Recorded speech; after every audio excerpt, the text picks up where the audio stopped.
Hi, I'm Lily. I stood in the airport terminal clutching a boarding pass that wasn't mine anymore, watching my brother Trevor grin as Kristin took the seat I'd paid for with money my grandmother left me before she died. My dad patted Trevor's shoulder and said, "Family includes future family, Lily. You'll understand when you grow up." I was 32. Then my phone buzzed with a message from Uncle Richard that changed everything. "Meet me at the gate. Bring your receipts. Trust me." Have you ever paid for something with your own money, only to watch someone else claim it like they owned it all along? Before we jump back in, tell us where you're tuning in from, and if this story touches you, make sure you're subscribed because tomorrow, I've saved something extra special for you.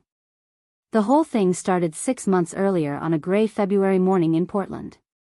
Rain drummed against the windows of my apartment in the Pearl District, the kind of steady Oregon drizzle that makes you forget the sun exists. I was stirring honey into my tea when my phone rang. Dad's name flashed across the screen. We hadn't spoken in 3 weeks, not since the awkward dinner where he'd spent 2 hours talking about Trevor's upcoming wedding while I sat there pushing salmon around my plate. "Lily," his voice came through warm and unfamiliar, like he was trying on a tone he'd forgotten how to wear. "I've been thinking about your mother." My hand froze mid-stir. Mom had been gone 5 years that March. Ovarian cancer that moved faster than any of us could process. One day she was complaining about back pain, 6 months later we were picking out caskets. Dad had spent those 5 years avoiding her name like it might summon ghosts. "What about her?" I asked carefully. "It's been 5 years this month. I think we should do something to honor her. She always wanted to take a family trip to Hawaii. Remember how she'd collect those travel magazines and fold down the pages?" I remembered. Mom had a whole drawer full of glossy photos of Maui beaches and volcanic sunsets. She'd traced her finger over resort pools and whispered about how someday, when money wasn't so tight, when the kids were older, when life slowed down. Someday never came. "I think we should finally do it," Dad continued. "The 4 of us. You, me, Trevor, and Richard.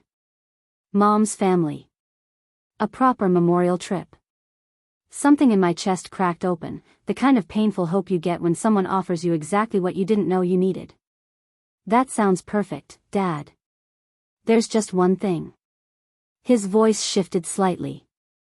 "I'm not in the best place financially right now. The business has been slow, and with Trevor's wedding coming up, I've been helping them with deposits. Do you think you could cover your portion? Maybe Richard's too, since he's on a fixed income?" I should have heard the warning bells. Should have recognized the pattern that had played out my whole life. Lily can handle it. Lily's responsible. Lily won't complain. But all I heard was my father's voice saying we should honor Mom, and I wanted that so badly I couldn't see past my own desperation for connection.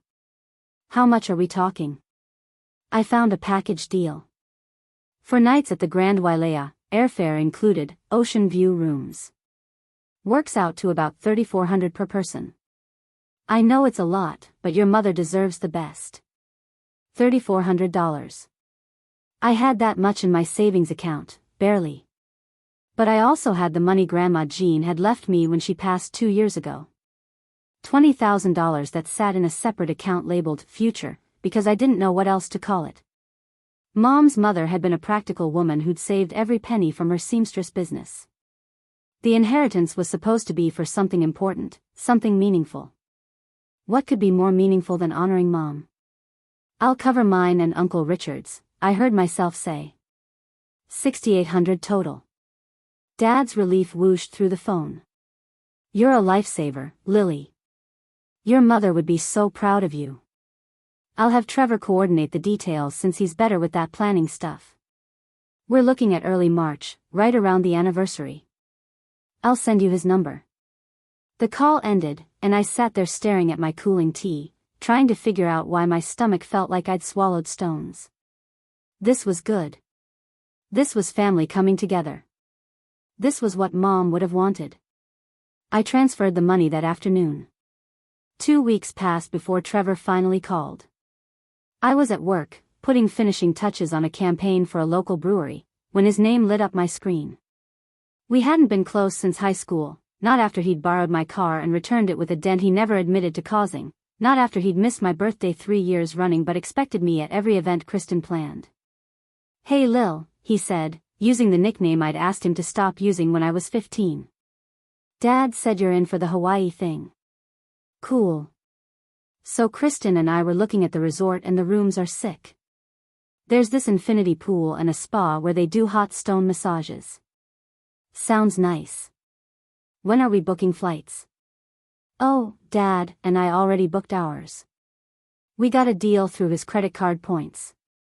You and Uncle Richard should probably look soon though, prices are going up. I pulled up my banking app. The $6,800 had cleared from my account a week ago. I thought the package included airfare. Yeah, for us. But there were only 2 spots left in that deal, so Dad and I grabbed them. Don't worry though, if you book in the next few days you can probably find something reasonable. Maybe like $600 or $700 round trip. My jaw clenched. Trevor, I paid for 4 people. The deal was supposed to include everyone. Look, I don't handle the logistics, okay? Dad set it up. Talk to him if you have questions. I gotta go, Kristin and I are meeting the wedding planner.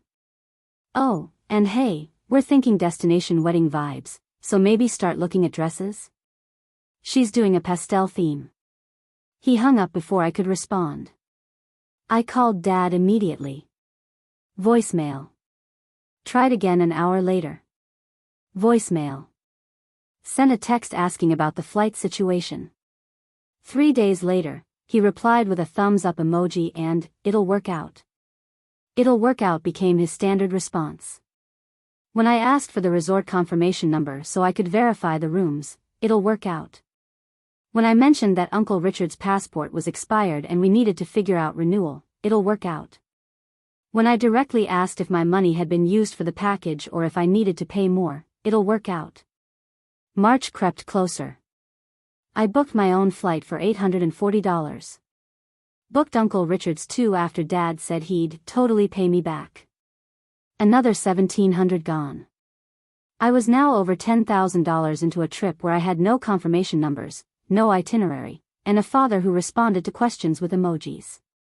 Uncle Richard met me for coffee 3 weeks before the trip. He was Dad's older brother, a retired carpenter who'd never married, never left Portland, and never stopped being the one person in my family who actually listened when I talked. He had Mom's eyes, that same warm brown that made you feel like you mattered. "Your dad's being cagey," he said, stirring sugar into black coffee. I asked him about room assignments and he changed the subject 4 times. He does that now. Ever since Mom died, it's like he can't handle direct questions. Richard's weathered hands wrapped around his mug. Your mother kept him honest. Without her, he defaults to whatever's easiest. He paused, meeting my gaze. "Lily, I need to tell you something. Last week, Trevor called me." My stomach dropped. "About what?" "He said there was a change in plans. That Kristin was coming instead of me. Said Dad wanted to include her since she's going to be family soon, and that it made more sense for the wedding couple to have this experience together." The coffee shop noise faded to static. "He uninvited you." "He tried to. I told him I'd already been invited and planned accordingly. He got quiet, then said he'd have to check with Dad and get back to me. Never called back." I set my cup down before my shaking hands could spill it. "I paid for your seat, Richard. I paid for everything. I know you did. Which is why I'm telling you to be ready. Something's not right here, and I learned a long time ago that when David starts avoiding questions, he's already made a decision he knows you won't like." The trip was 2.5 weeks away when I got the group text. Dad, Trevor, and me. No Uncle Richard. Dad, family meeting tonight. My place. 7 p.m. Important trip details. I arrived at the Beaverton house at 6:50, the same split level where I'd grown up, where Mom's rose garden still struggled along the fence, where the porch light still flickered the way it had for 20 years. Trevor's truck sat in the driveway next to an unfamiliar silver sedan. Through the window, I could see Kristin's blonde ponytail bobbing as she laughed at something. My key still worked. I let myself in, the smell of Dad's perpetual pot of chili hitting me immediately. The living room had been rearranged since I'd last visited. Mom's bookshelf was gone, replaced by a massive flat-screen TV. Her collection of sea glass no longer decorated the mantel. Lily. Kristin bounced over, arms extended for a hug I hadn't agreed to. Oh my gosh, we're so excited. Trevor's been showing me pictures of the resort and it's literally paradise. Trevor appeared behind her, arm around her waist, grin wide. Hey. Dad's in the kitchen. We ordered pizza, hope you're hungry. I found Dad pulling plates from the cabinet, older than I remembered, grayer, shoulders curved in a way that Mom used to nag him about. Stand up straight, David. You're not ancient yet. He looked ancient now. Hey kiddo. Grab a seat, we've got stuff to go over. Preparing and narrating this story took us a lot of time, so if you are enjoying it, subscribe to our channel, it means a lot to us. Now back to the story. We gathered around the dining table, the same oak surface where Mom had served Sunday dinners, where I'd done homework, where we'd signed her hospice papers. Kristin and Trevor sat close, sharing a chair like high schoolers. Dad took the head. I sat where Mom used to sit and immediately regretted it.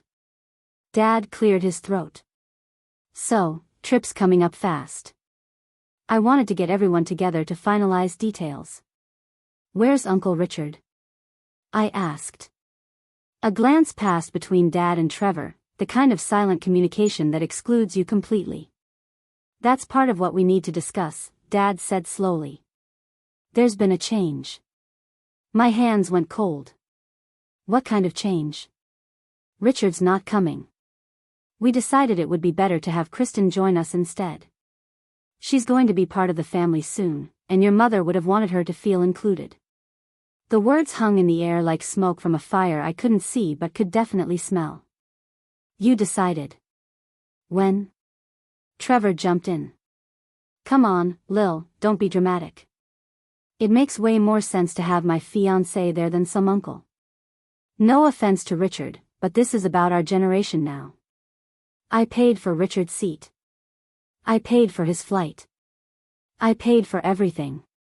Dad's expression shifted into that practiced patient look he used when he thought I was being unreasonable. And we're very grateful.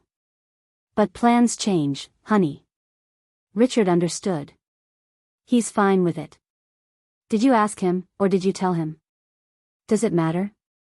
The point is, we're making this trip about the future of our family, not just the past. Kristin is going to be Trevor's wife. She deserves to be included in family events. I looked at Kristin, who had the grace to appear slightly uncomfortable but not uncomfortable enough to speak up. Did you know about this? I asked her. She shrugged, diamond engagement ring catching the light. Trevor mentioned it a few weeks ago. I wasn't sure at first, but he said it was all worked out. I figured since you're all okay with it. I'm not okay with it. Dad's patience cracked. Lily, you're being selfish. This isn't about you. This is about honoring your mother by bringing the family together. Trevor and Kristin are getting married in 6 months. They're struggling financially. This trip is a gift to them, a pre-honeymoon. Your mother would have loved Kristin. Mom never met Kristin. She died before they started dating. If she had met her, she would have loved her. The point stands. We're going as a family. You, me, Trevor, and Kristin. It's decided. Something crystallized in that moment, hard and sharp as glass. With my money. You offered to pay as a gesture of love for your mother's memory. Don't make it about money now. I offered to pay for me and Uncle Richard. Not for your future daughter-in-law who I barely know. Trevor's voice went hard. Wow. Okay. So you're saying Kristin isn't good enough to be considered family? That's pretty messed up, Lily. That's not what I'm saying. That's exactly what you're saying. God, you've always been like this. Can't handle when things don't go exactly your way. Grow up. Dad held up his hands. Everyone calm down. Lily, I understand you're upset. Change is hard. But this is happening. We leave in 17 days. You can either come and be part of this family moment, or you can stay behind. But either way, Kristin is going to be on that plane. My voice came out quieter than I intended. I want my money back then. All of it. Silence dropped like a curtain. Dad's face went through several expressions before settling on disappointed. That's not how this works. You made a commitment. The reservations are non-refundable. The flights are booked. You can't just ask for money back because you didn't get your way. I didn't get my way. I paid $10,000 for a trip you're completely changing without asking me. 10,000? Dad's eyebrows rose. Where are you getting that number? I pulled out my phone, opened my banking app, turned the screen toward him. $6,800 for the package you said covered 4 people. $1,700 for flights you said were included. That's $10,500. From my account. Using money Grandma left me. Trevor whistled low. That's on you for not asking more questions. I asked plenty of questions. Dad said it would work out. And it is working out, Dad said, voice firm now, paternal in that way that used to make me feel safe but now just felt controlling. You're getting a trip to Hawaii. A beautiful resort. Time with your family. The fact that one person changed isn't a catastrophe. You're making this difficult for no reason. Kristin finally spoke up, voice small. Maybe I shouldn't go. I don't want to cause family drama. Trevor's arm tightened around her. No. You're going. This is ridiculous. Lily doesn't get to hold the family hostage because she's having some control issues. I stood up. The chair scraped against hardwood, loud in the tense quiet. I'm not trying to control anything. I'm trying to understand how paying for a trip gives everyone else the right to decide who goes. Dad stood too, taller than me still, using his height the way he used to when I was young and arguing about curfew. Because family isn't about transactions, Lily. It's about love and compromise. Your mother understood that. She would be ashamed of how you're acting right now. The words hit like a physical blow. Mom's name weaponized, turned into a tool to make me compliant. I grabbed my jacket from the back of the chair. Where are you going? Dad asked. Home. We're not done talking about this. Yes, we are. I'll see you at the airport.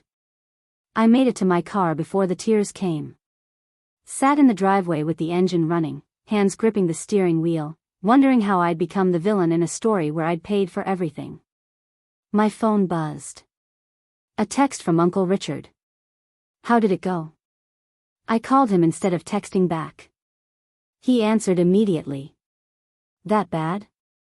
They uninvited you. Officially. Kristin's taking your place. A long sigh. I had a feeling. Did they offer to refund you? They said it's non-refundable. Dad said I'm making it about money when it should be about family. That's convenient logic when he's spending your money. Lily, listen to me carefully. Don't let them gaslight you into thinking you're wrong here.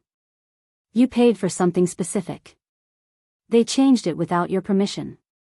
That's not family compromise, that's manipulation. But what do I do? If I don't go, they still get the trip I paid for. If I do go, I have to spend 4 days pretending everything's fine while they act like I'm the problem. There's a third option. What? You document everything. Every text, every email, every receipt. You build a case. And when the time is right, you show them exactly what they did. Not to be cruel, but to force accountability. That sounds exhausting. So is being walked over for the rest of your life. He was right. I spent the next 2 weeks screenshotting everything. The original conversations where Dad said it was the 4 of us. The texts about the package deal that supposedly included airfare. The Venmo transfers with notes like, Hawaii trip, for me and Uncle Richard, and Richard's flight, will get reimbursed. Every non-response, every, it'll work out, every deflection. Mrs. Chen from the travel agency proved surprisingly helpful when I called asking for confirmation numbers. Turned out there was no package deal. Dad had booked 2 rooms under his credit card. 2 rooms, 4 people. Ocean view suites that cost $4,200 each. The math hit me like cold water. If Dad paid $4,200 for his room, and I'd transferred $6,800, that left $2,600 unaccounted for. More than enough to cover Trevor's portion and then some. My money hadn't just paid for Uncle Richard's seat. It had subsidized Trevor and Kristin's romantic pre-honeymoon while I'd been sold a story about honoring Mom. The morning of the flight, I packed my bag with hands that shook from rage instead of nerves. Printed every receipt. Put them in a folder labeled Hawaii trip expenses.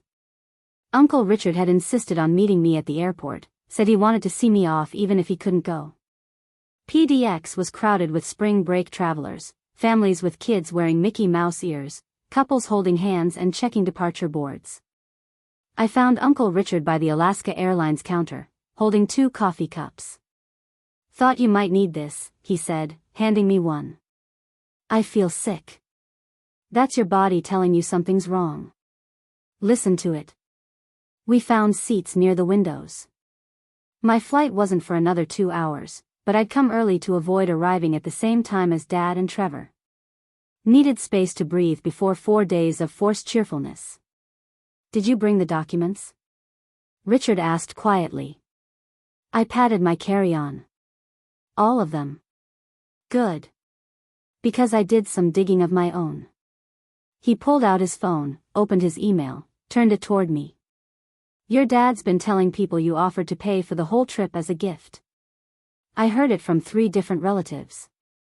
He's spinning this like you're the generous daughter funding a family vacation, not someone who got their plans hijacked. My coffee turned bitter in my mouth. Why would he do that? Because it makes him look good. David's always cared more about appearances than truth. Your mother balanced that out. Without her, he's just a man who wants credit without cost. An announcement crackled overhead. Boarding for Flight 284 to Maui. That was them. I scanned the terminal until I spotted Dad's gray head, Trevor's tall frame, Kristin's blonde ponytail bouncing as she pointed excitedly at something in a shop window. They looked happy. Like a real family heading on a real vacation. No tension, no guilt, no acknowledgement that someone else's money and someone else's heartbreak had funded this moment. There they are, Richard murmured. We watched them get in the boarding line, watched Dad scan his ticket, watched Trevor put his arm around Kristin as they disappeared down the jetway. My flight was from a different gate, an hour later. I'd be on the same island but arriving separately, probably taking a different shuttle, definitely existing in a different emotional universe. My phone buzzed. Text from Dad in the group chat. Boarding now. So excited. See you at the resort, Lily. 3 exclamation points. Like everything was perfect. Like he hadn't stolen my uncle's seat and my peace of mind. I stood up. I should get to my gate. Richard stood too, pulled me into a hug that smelled like sawdust and Old Spice, the same scent that had meant safety my whole life. Remember what we talked about. Document. Observe. Don't react until you have everything you need. What if I can't hold it together for 4 days? Then you leave. You're an adult with a return ticket. You don't owe anyone your suffering. He walked me to security, waited until I'd cleared TSA, waved from the other side of the barrier. I found my gate and sat down to wait, surrounded by strangers heading toward paradise while I flew toward a confrontation I wasn't ready for but couldn't avoid. The plane lifted off 2 hours later, Portland shrinking beneath clouds, the Columbia River a silver thread through green. I pressed my forehead against the window and whispered to Mom, wherever she was, whatever remained of her. I don't know what you'd want me to do. But I know you wouldn't want this. 6 hours later, I stepped off the plane into Maui's thick tropical air, flowers and jet fuel and salt water mixing into something both beautiful and nauseating. My phone buzzed immediately with service restored. Text from Trevor, "We're at the resort already. Dad got us upgraded to a suite. Pool bar has happy hour until 6. Where are you?" Text from Dad, "Having my ties. Kristin loves it here. Hurry up." And then, a new message. "Uncle Richard." Just 3 words that made my hands go numb. "Check your email now." I stood in the baggage claim area, travelers flowing around me like water around a stone, and opened my email. Richard had sent a PDF. I clicked it open. It was a forwarded email chain. Between Dad and Trevor.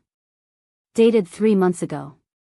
Trevor, "So Kristin's definitely coming instead of Richard, right? He doesn't need to know until last minute. Dad, let's wait until after Lily pays. Easier to present it as a done deal than ask permission. Trevor, smart. She'll bitch but she always caves eventually. Mom trained her too well, lol.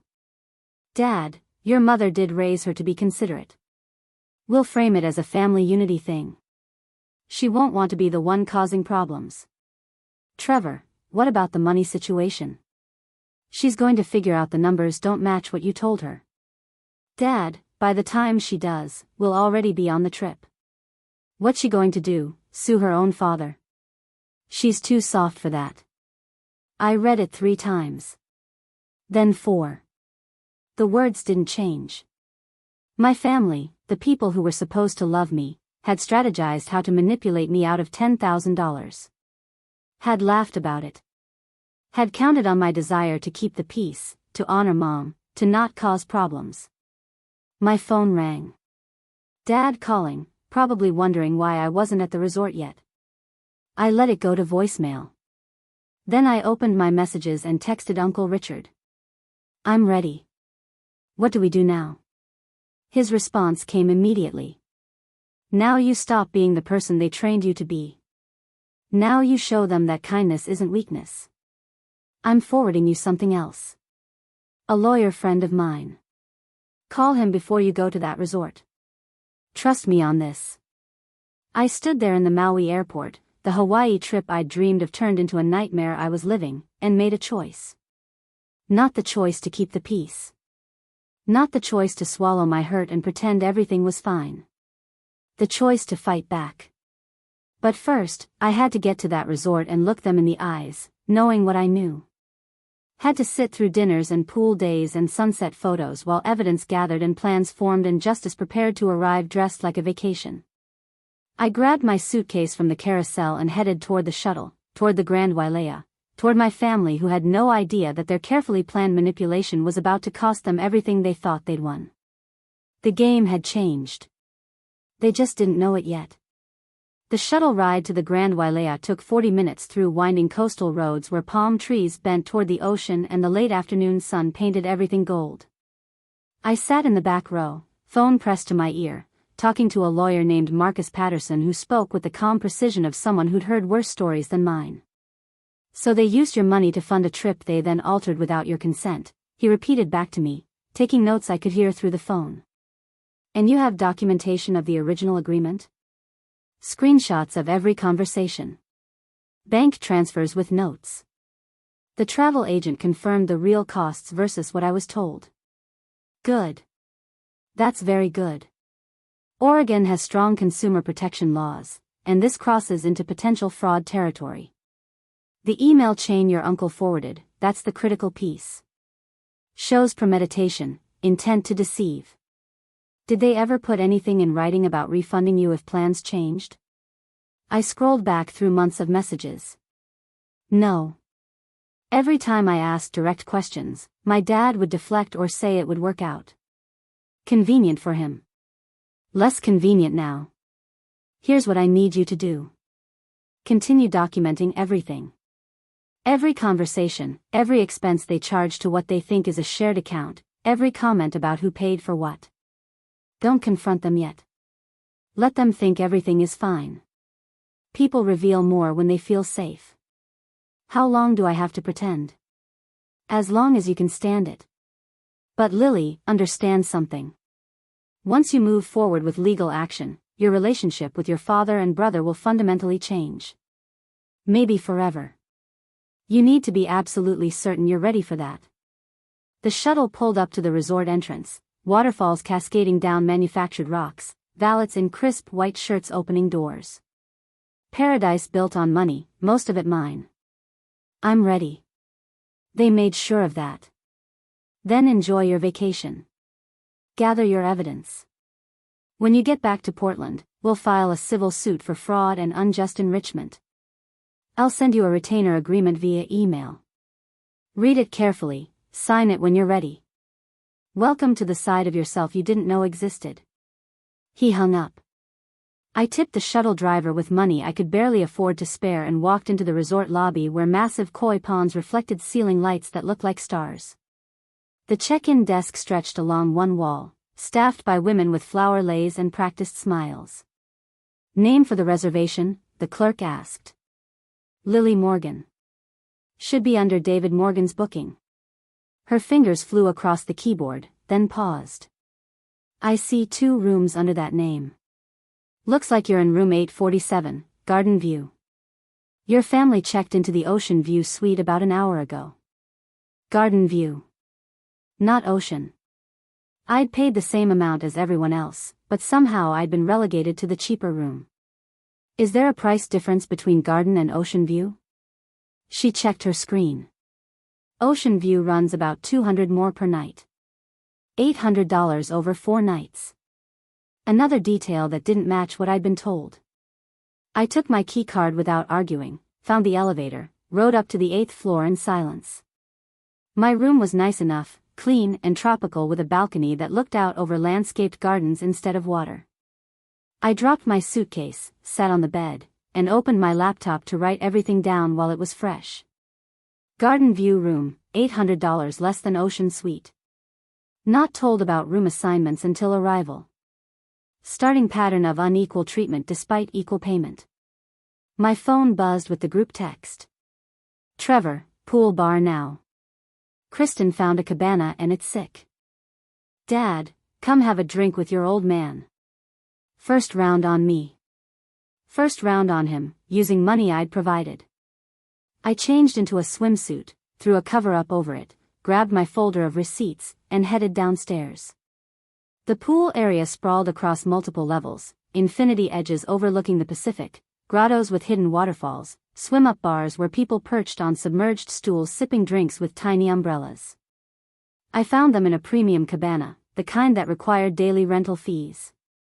Dad reclined on a cushioned lounger, my tie in hand, Hawaiian shirt unbuttoned to show his gray chest hair. Trevor and Kristin shared a double lounger, her head on his shoulder, both of them glowing with that particular smugness of people who think they've gotten away with something. There she is. Dad called out, waving me over. We were about to send a search party. What took you so long? Checking in took a while. Traffic was heavy. I settled into the only available chair, a plastic one clearly dragged over from somewhere else. Kristin sat up, adjusting her bikini top. Oh my God, Lily, this place is insane. Have you seen the spa menu? They have a volcanic mud treatment that's supposed to be life-changing. Sounds expensive. Trevor said we should just go for it. We're on vacation, right? When's the next time we'll be in Hawaii? She looked at Trevor with adoration so thick you could spread it on toast. Trevor kissed her temple. You deserve it, babe. After all the wedding stress, you need pampering. How much is the treatment? I asked, keeping my voice casual. Like $300 each, but whatever. You only live once. $600 for mud. On top of the cabana rental, the premium drinks, the upgraded suite. I watched Dad signal a server for another round, watched him sign the check with a flourish. What room are you charging that to? He glanced at me, slight annoyance flickering across his face. Does it matter? We're all family here. I'm just curious about how we're splitting expenses. We'll figure it out at the end. Don't worry about it now. You're too uptight, honey. This is supposed to be fun. Your mother would want you to relax. There it was again. Mom's name weaponized into a tool for compliance. I smiled, took the drink the server handed me, something bright blue with pineapple on the rim. You're right. Sorry. I'm just tired from the flight. The tension dissolved. Trevor launched into a story about their flight, how they'd gotten bumped to premium economy, how the flight attendant had given them extra snacks when she found out they were celebrating an upcoming wedding. Kristin showed me photos on her phone, the two of them grinning in slightly wider seats, as if those extra inches of legroom were evidence of cosmic favor. I nodded and smiled and took mental notes. Premium economy upgrade, approximately $150 per person. Extra charges accumulating on what was supposed to be a shared trip. The afternoon melted into evening. We moved from the pool to dinner at the resort's signature restaurant, a place called Humuhumunukunukwapua that required reservations weeks in advance. Dad had somehow secured a table for 4 on the night we arrived. How did you manage this? I asked as we were seated at a table right on the water, waves lapping at the restaurant's edge. Called in a favor from a business associate. He knows the manager. Dad spread his napkin across his lap, looking pleased with himself. Only the best for this crew. The menu had no prices, which I'd learned was code for extremely expensive. Our server appeared with wine recommendations. Dad ordered a bottle without asking anyone's preference. The Pinot Noir, 2019. I've heard excellent things. When the bottle arrived, I caught sight of the wine list another table had left behind. The Pinot was $160. For one bottle. That we'd go through in an hour. Dinner passed in a blur of courses I barely tasted. Seared ahi, macadamia-crusted mahi-mahi, Kona lobster tails that Trevor devoured while talking about his wedding venue. Kristin monopolized the conversation with details about centerpieces and invitation fonts, decisions that seemed earth-shattering in her world and utterly trivial in mine. Dad encouraged every tangent, asking about the florist, the photographer, the band. Your mother and I had a simple wedding, he said, refilling Kristin's wine glass. Justice of the peace, 20 people in my parents' backyard. Sometimes I think Claire missed out on the big celebration. My fork stopped midway to my mouth. Mom told me she loved her wedding. Said it was perfect because it was about you two, not about impressing people. Well, she was gracious like that. But I always wondered if she wished for something more. That's why I want Trevor and Kristin to have everything. No regrets. He was rewriting history, making Mom's choices into regrets so he could justify funding Trevor's elaborate wedding on my dime. I set my fork down, appetite gone. You okay? Trevor asked, noticing my silence. Fine. Just full. The bill came in a leather folder. Dad didn't open it, just placed a credit card inside and handed it back to the server. What card is that? I asked. My Visa. Why? Just wondering if we're keeping track of who pays for what. His expression hardened slightly. Lily, you're really fixated on money this trip. It's not attractive. We're family. We'll sort it out later. Stop auditing every moment. Kristin touched my hand, her engagement ring cold against my skin. I think what David means is that we should just enjoy being together. The financial stuff always works itself out. Trevor and I don't even split checks anymore.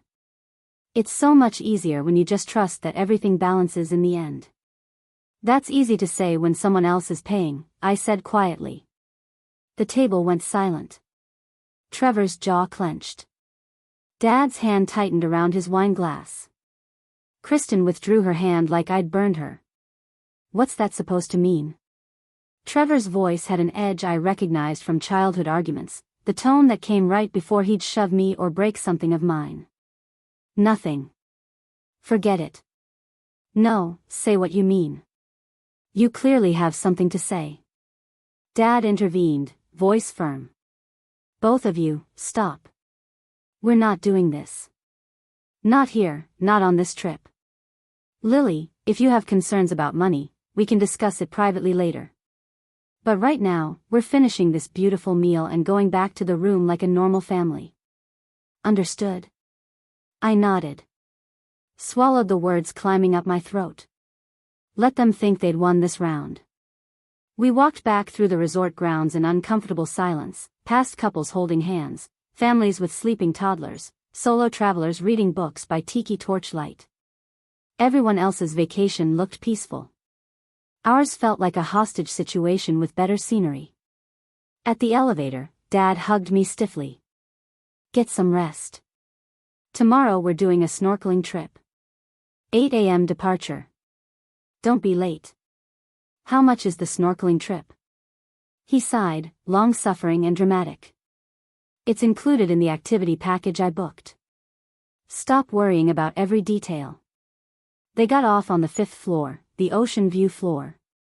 I rode up 3 more levels alone, let myself into my garden view room, and immediately opened my laptop. Dinner, approximately $600 to $700 based on menu items and wine. Charged to Dad's card, room number unknown. Snorkeling trip, need to verify if actually included or another hidden cost. I pulled up the email Uncle Richard had forwarded, read it again. She always caves eventually. Mom trained her too well. They'd counted on my conditioning, on years of being the peacekeeper, the responsible one, the daughter who didn't make waves.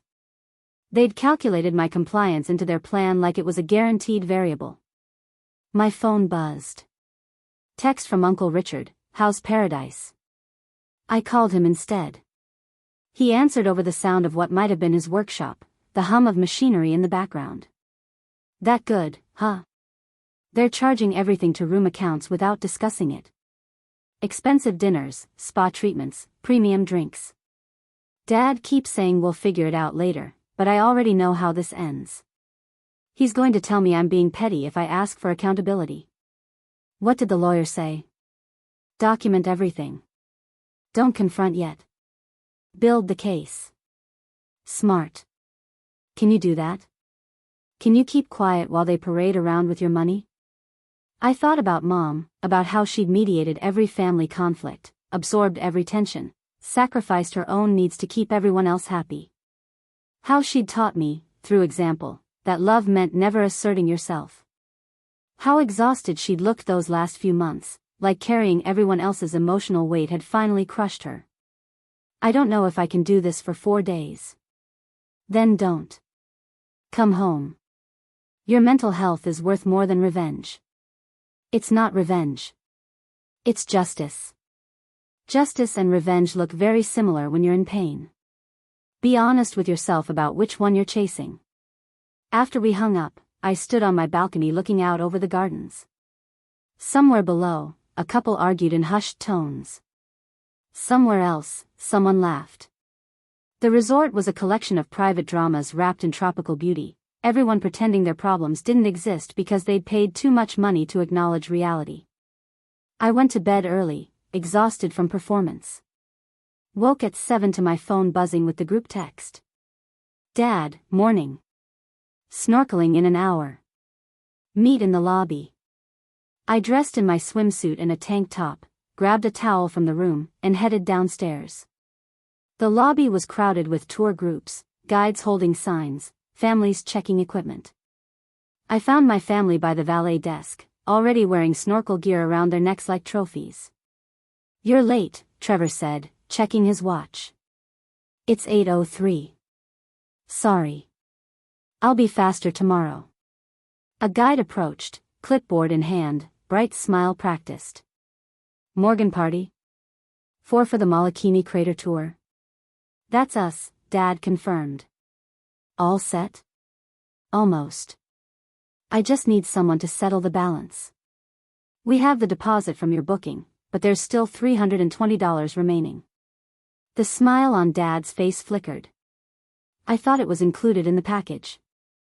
The basic group tour is included. You booked the private charter, which has an additional fee.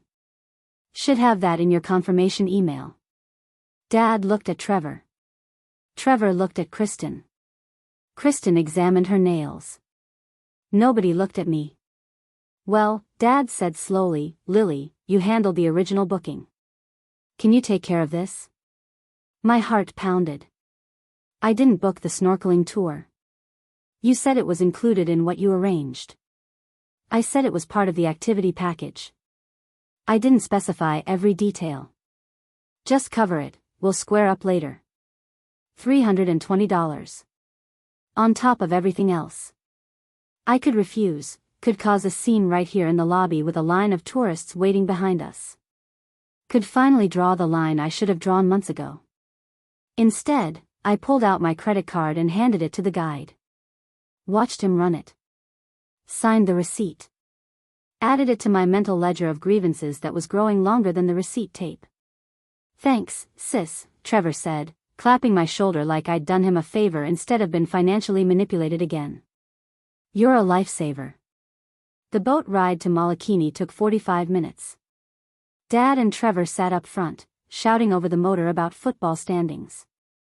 Kristin stretched out on a bench, filming herself for social media with hashtags about blessed life and island time. I sat in the back, watching Maui shrink behind us, wondering how far out we'd have to go before I'd be tempted to just slip into the water and swim away from all of them. The crater was beautiful, a crescent of volcanic rock rising from impossibly blue water, fish in colors I'd never seen before darting through coral formations.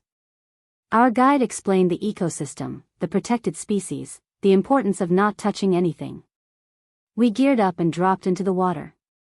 Underwater, sound disappeared.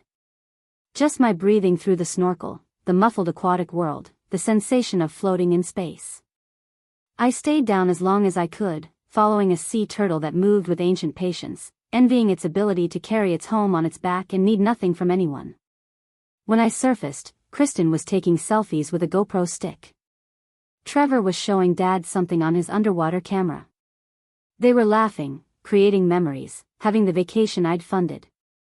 I floated there, watching them through the refracted light of water and betrayal, and understood with sudden clarity that they would never acknowledge what they'd done. Would never wake up one morning and realize they'd used me. This was who they were, who they'd maybe always been, and I'd been too busy trying to be good to see it. Back on the boat, wrapped in towels, the guide handed out pineapple slices and water bottles. Did everyone get some good photos? He asked. So many, Kristin gushed. This is definitely going in the wedding slideshow. We're doing a whole travel montage. Your wedding is going to be in Hawaii, the guide asked, making conversation. No, California. But we wanted this trip to feel like a pre-honeymoon. Lily here made it happen. She's basically the best sister-in-law ever. She smiled at me, genuine as far as she knew, because in her mind I'd been a willing participant in this generosity. She had no idea she was the reason Uncle Richard had been uninvited. No idea the money she was spending on spa treatments and premium drinks had come from my inheritance. No idea, or perhaps no care about the difference. That's sweet, the guide said, looking at me.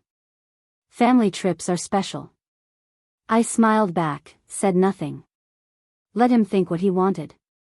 Let them all think what they wanted. I was done correcting narratives. That evening, back at the resort, they wanted to try the luau. Another upcharge, another expense. I claimed a headache, said I needed to rest, promised I'd meet them for breakfast. They barely argued, too excited about fire dancers and roasted pig to worry about my absence. Alone in my room, I opened my laptop and started a spreadsheet. Every expense, every charge, every hidden cost. Called the front desk to ask about the room charges, claiming I was reviewing our bill. The helpful clerk read off everything posted to both rooms. The Ocean Suite had racked up over $2,000 in incidental charges in just 2 days. Premium minibar items, in-room dining, spa services, cabana rentals. My garden view room had charged exactly $0 in extras because I'd been too aware of cost to use anything. I called Marcus Patterson, caught him just before he left his office. They're spending like there's no limit. Multiple thousands in extras, all charged to what they think is a communal pot. Are they aware you're tracking this? No. They think I'm being uptight about money, but they're not changing behavior. If anything, they're getting more extravagant. Good. Let them. The bigger the bill, the clearer the fraud case. You're doing the right thing, even though it doesn't feel that way. It feels horrible. Justice usually does when it's your family on the other side.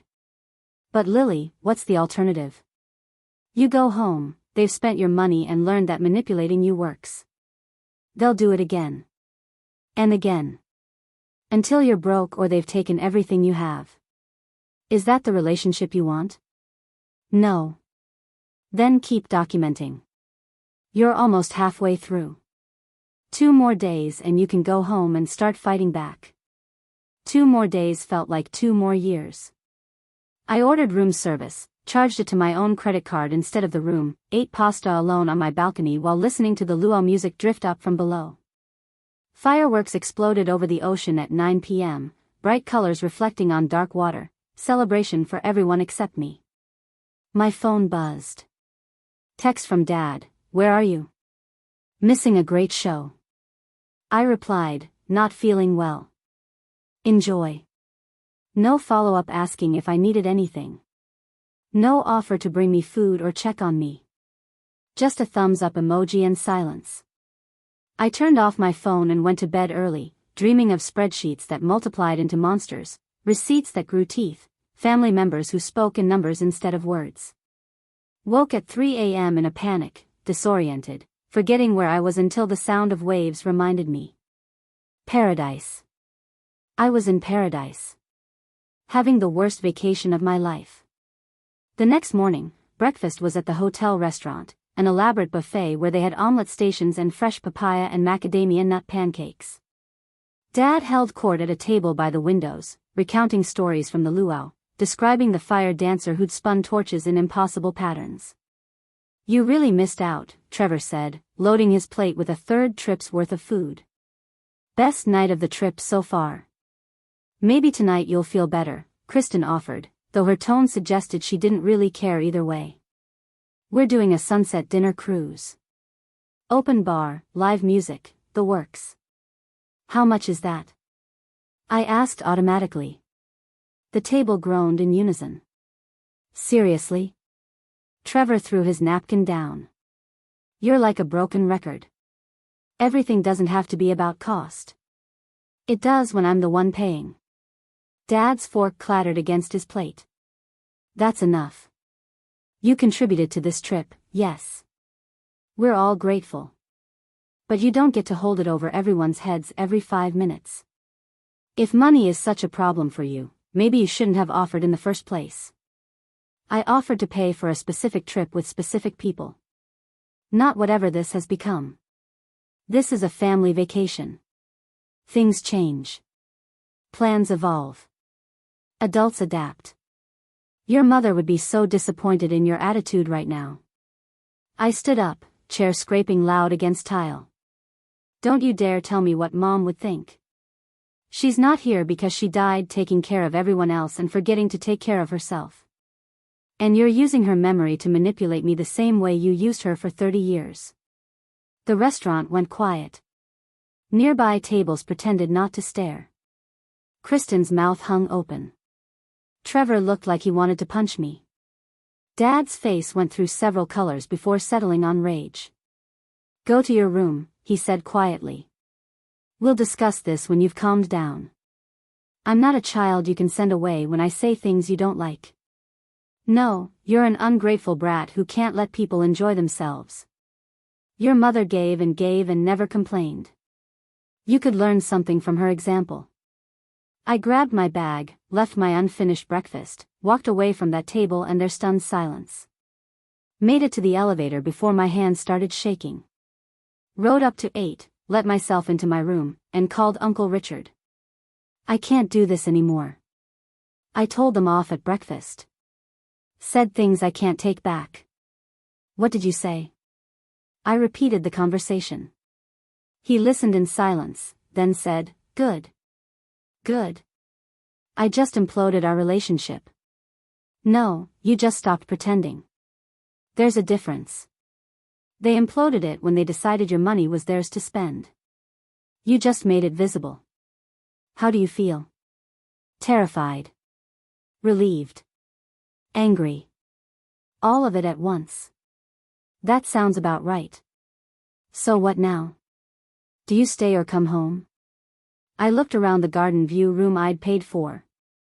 Thought about the sunset cruise I wouldn't attend, the remaining day and a half of forced togetherness, the flight home where we'd sit in different rows and pretend to be civil. Thought about the lawsuit waiting in Portland, the evidence I'd gathered, the choice I'd already made even if I hadn't fully admitted it yet. I stay. I document the rest. I finish what I started. Atta girl. Your mom would be proud, despite what your dad says. Not because you gave until you broke. Because you finally stood up. The rest of that day passed in isolation. I stayed in my room, ordered from room service, charged everything to my personal credit card. Went down to the pool late afternoon when I knew they'd be at the spa, swam laps in the empty infinity pool, floated on my back staring at clouds that looked like they'd been painted by someone who'd never experienced real weather. My phone stayed silent. No apologies, no check-ins, nothing. The message was clear: you're only welcome when you're compliant. That night I heard them return, voices in the hallway, laughter, and the sound of someone's key card not working, Trevor's frustrated cursing, Kristin's giggling. They were drunk, happy, oblivious. Living their best life on my worst investment. I fell asleep to the sound of their joy bleeding through the walls. The final full day, they left early for a helicopter tour. Another expense I wasn't invited to split or attend. I had the resort to myself, wandered the grounds with my phone camera, documented the amenities they'd used, the cabanas they'd rented, the restaurants where they'd charged elaborate meals. Spent an hour at the business center printing receipts, organizing documents, building the case that would define our family's future. The clerk helping me smiled sympathetically. Lot of paperwork for a vacation. It's not really a vacation anymore. Family trip gone wrong? Something like that. She didn't pry, just helped me collate everything into neat stacks, hole-punched them into a folder, charged me $12 for printing. I paid cash, kept the receipt. Even that small expense would be documented. That night was our last dinner. Dad texted saying we should try to end the trip on a good note, have one nice meal together as a family.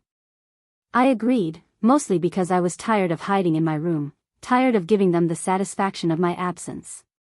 We met at a steakhouse on property, dimly lit and expensive, the kind of place where servers recite specials in reverent tones. Nobody mentioned our fight. Nobody apologized.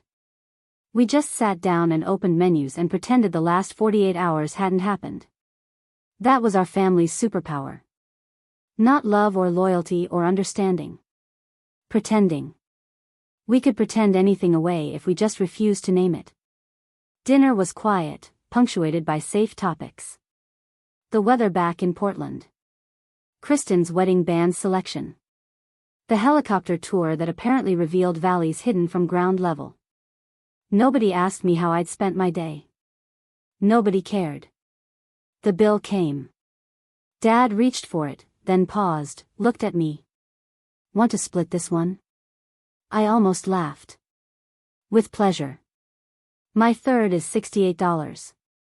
His eyebrows rose. Third? There's 4 of us. I know. You, Trevor, Kristin, and me. 4 people, 4 equal shares. Unless you think the engaged couple should pay more since they're the ones benefiting from this romantic pre-honeymoon? Trevor's face reddened. Here we go again. I'm just clarifying expectations. You wanted to split it. I'm agreeing. $68 is my share. Dad pulled out his credit card with exaggerated patience. Forget it. I'll cover it. Clearly that's what's expected. Actually, I said, pulling out my folder, I'd like to discuss what's been expected this whole trip. Do you want to do it here or somewhere more private? Kristin's eyes went wide. Trevor pushed back from the table. Dad's hand froze halfway to the bill holder. For the first time all trip, I had their complete attention. What are you talking about? Dad asked slowly. I smiled, the same practiced smile I'd been giving them for 4 days. Tomorrow. On the plane. We'll have 6 hours to go through everything. Every receipt, every charge, every promise you made and broke. And when we land in Portland, you're going to meet someone. His name is Marcus Patterson. He's a lawyer.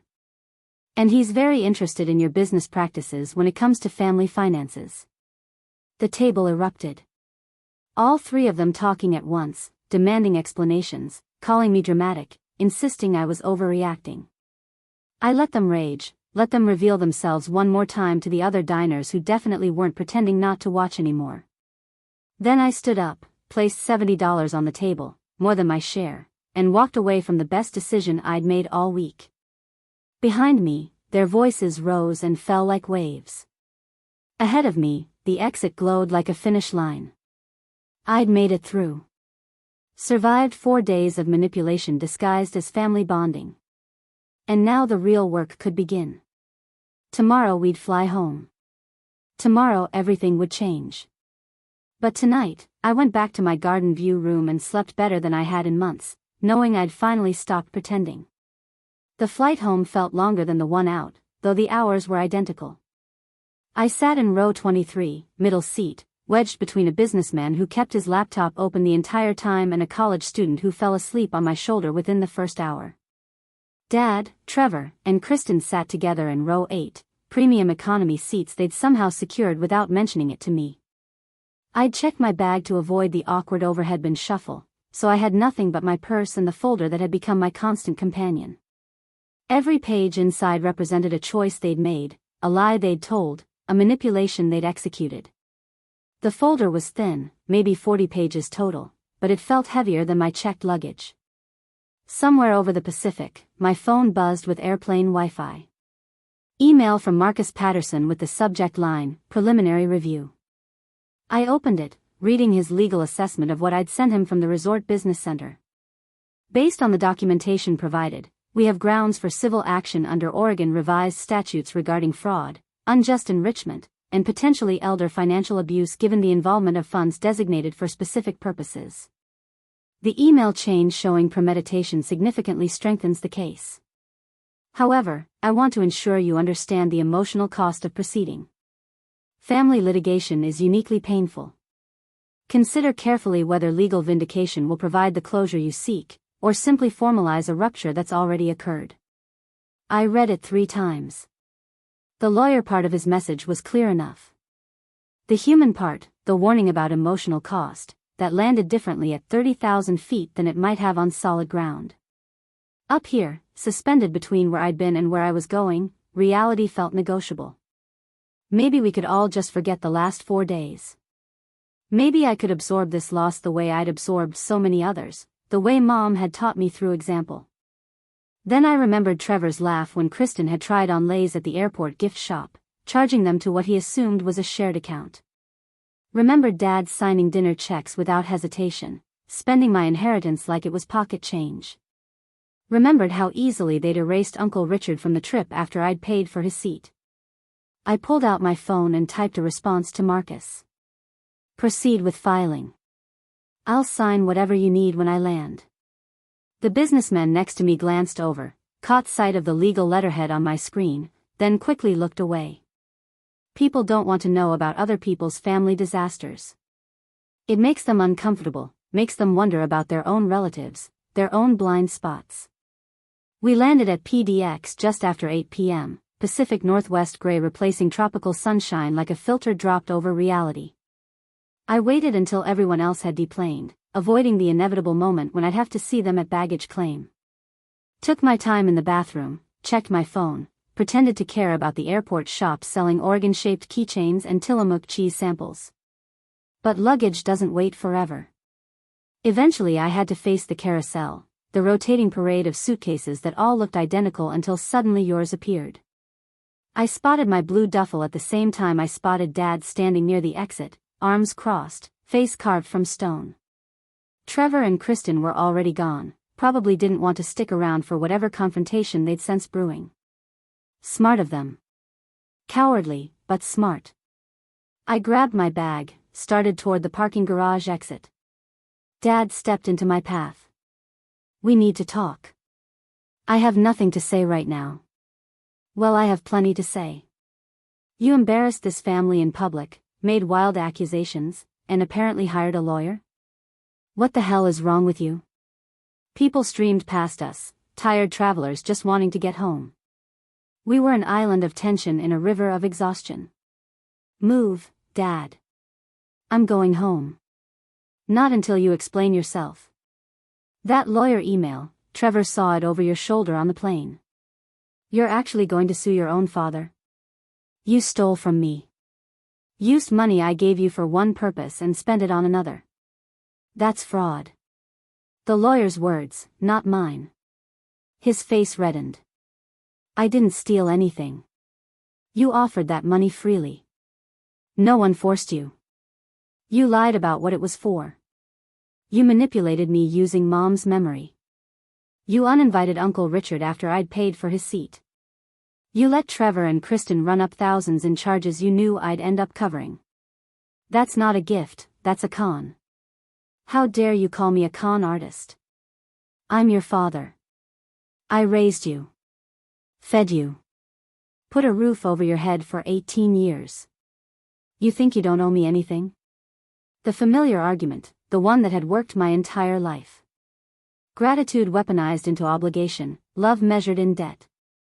I'd heard it so many times I could recite it in my sleep. But something had shifted during those 4 days in Hawaii, watching them spend money they didn't earn while treating me like an inconvenience. You're right, I said quietly. You did all those things. And that was your job as a parent. Not a favor you did me that I have to repay forever. You chose to have kids. That came with responsibilities. I don't owe you my inheritance because you fed me as a child. Your inheritance? He laughed, sharp and bitter. That's my mother's money. Should have gone to me in the first place. She gave it to you to punish me for something I did 40 years ago. You want to talk about fair? Let's talk about how you got money that belonged to my generation. There it was. The real resentment, finally spoken. He wasn't mad that I'd hired a lawyer. He was mad that Grandma Jean had skipped him and given her savings to me. Mad that I had resources he couldn't automatically access. Mad that for once, I had something he wanted and the ability to say no. Grandma gave me that money because she trusted me to use it wisely. Not to fund Trevor's pre-honeymoon while you all laughed about manipulating me. I have the email, Dad. She always caves eventually, Mom trained her too well. You and Trevor wrote that. You planned this. His expression flickered. Surprise that I knew, then calculation about how to minimize it. Emails get taken out of context. Trevor was joking around. You're being oversensitive. Then you won't mind explaining it to a judge. You're not actually going through with this. You're upset, you're tired. Go home, sleep, you'll see this differently in the morning. I stepped around him, rolling my duffel toward the parking garage. He followed, still talking, voice rising. If you do this, Lily, if you actually sue me, you're out of this family. Done. No more holidays, no more contact, nothing. Is that really what you want? To destroy your family over money? I stopped at the garage elevator, pressed the button. You destroyed it. I'm just refusing to pretend otherwise anymore. The elevator opened. I stepped in. He stayed in the terminal, watching me with an expression I'd never seen before. Not anger, not even hurt. Something closer to confusion, like I'd suddenly started speaking a language he didn't know and hadn't anticipated needing to learn. The doors closed on his face. Uncle Richard was waiting in my apartment when I got there, spare key I'd given him years ago still on his keyring. He'd brought Chinese takeout and beer, spread them on my coffee table like offerings. Figured you wouldn't want to be alone tonight. I dropped my bag, collapsed onto the couch, took the beer he offered. Dad was waiting at baggage claim. Tried to guilt me out of the lawsuit.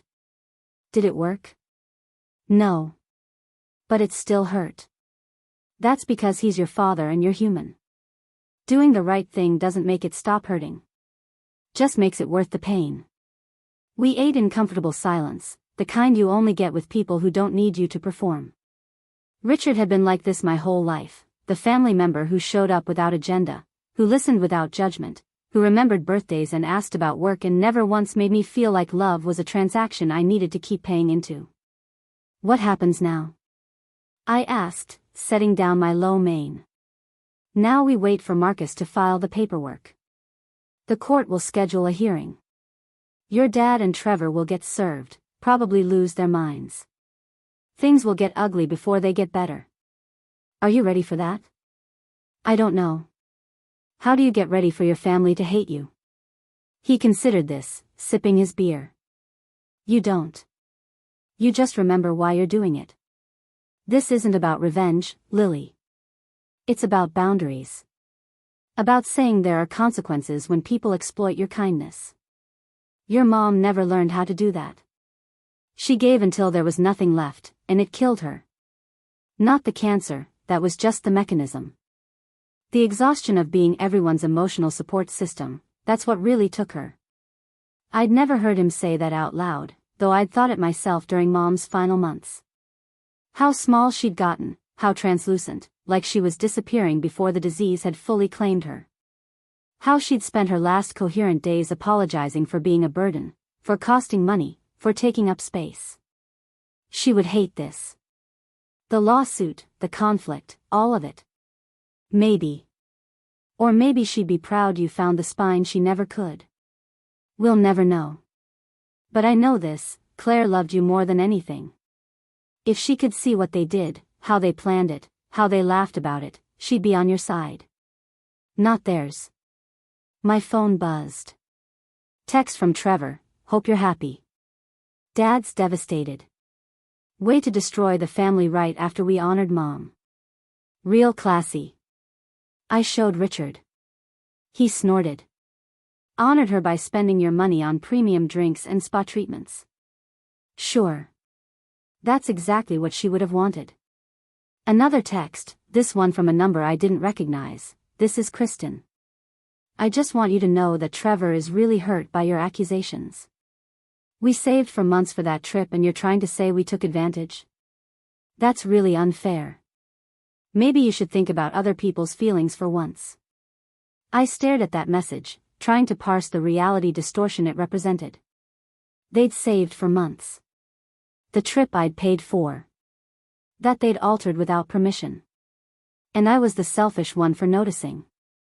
Don't respond, Richard advised, reading over my shoulder. Anything you say will be used to paint you as the villain. Let the lawyer do the talking. He stayed until almost midnight, doing dishes I'd left in the sink before Hawaii, making sure I had food in the fridge, being the kind of present that's not about grand gestures but about showing up when someone needs you to just exist in their space. After he left, I sat on my couch in the dark, city lights from downtown Portland filtering through my windows. Somewhere out there, Dad was probably calling relatives, building his version of events. Trevor was likely posting cryptic social media about family betrayal. Kristin was probably texting her friends about her crazy future sister-in-law. And I was here, alone with my receipts and my resolve, trying to convince myself that doing the right thing always feels this terrible. Sleep came in pieces that night. I'd drift off, then jolt awake thinking I heard my phone buzzing with angry messages. By 6 a.m. I gave up, made coffee, opened my laptop. Started composing an email to Marcus with every detail I could remember that wasn't already documented. The look on Dad's face when I asked about room charges. Trevor's casual assumption that I'd cover the snorkeling fee. Kristin's oblivious enthusiasm about spa treatments she couldn't afford without my money. Mid-morning, my phone rang. Unknown Portland number. I debated not answering, but lawyer paranoia made me pick up. Is this Lily Morgan? Yes, who's calling? This is Janet Burke from Portland Community Financial. I'm calling about a loan application we received yesterday. My stomach dropped. I didn't apply for any loan. The application lists you as co-signer for a personal loan in the amount of $15,000. Primary applicant is David Morgan. According to our records, you have an existing account with us? I have a checking account, yes. But I never agreed to co-sign anything. A pause, the sound of typing. The application includes your social security number and current address. Also lists you as currently residing at the primary applicant's address in Beaverton. I moved out 14 years ago. This is fraud. I didn't authorize this. I see. I'll flag this application immediately and forward it to our fraud department. You'll need to file a police report and contact the credit bureaus. I'm very sorry this happened.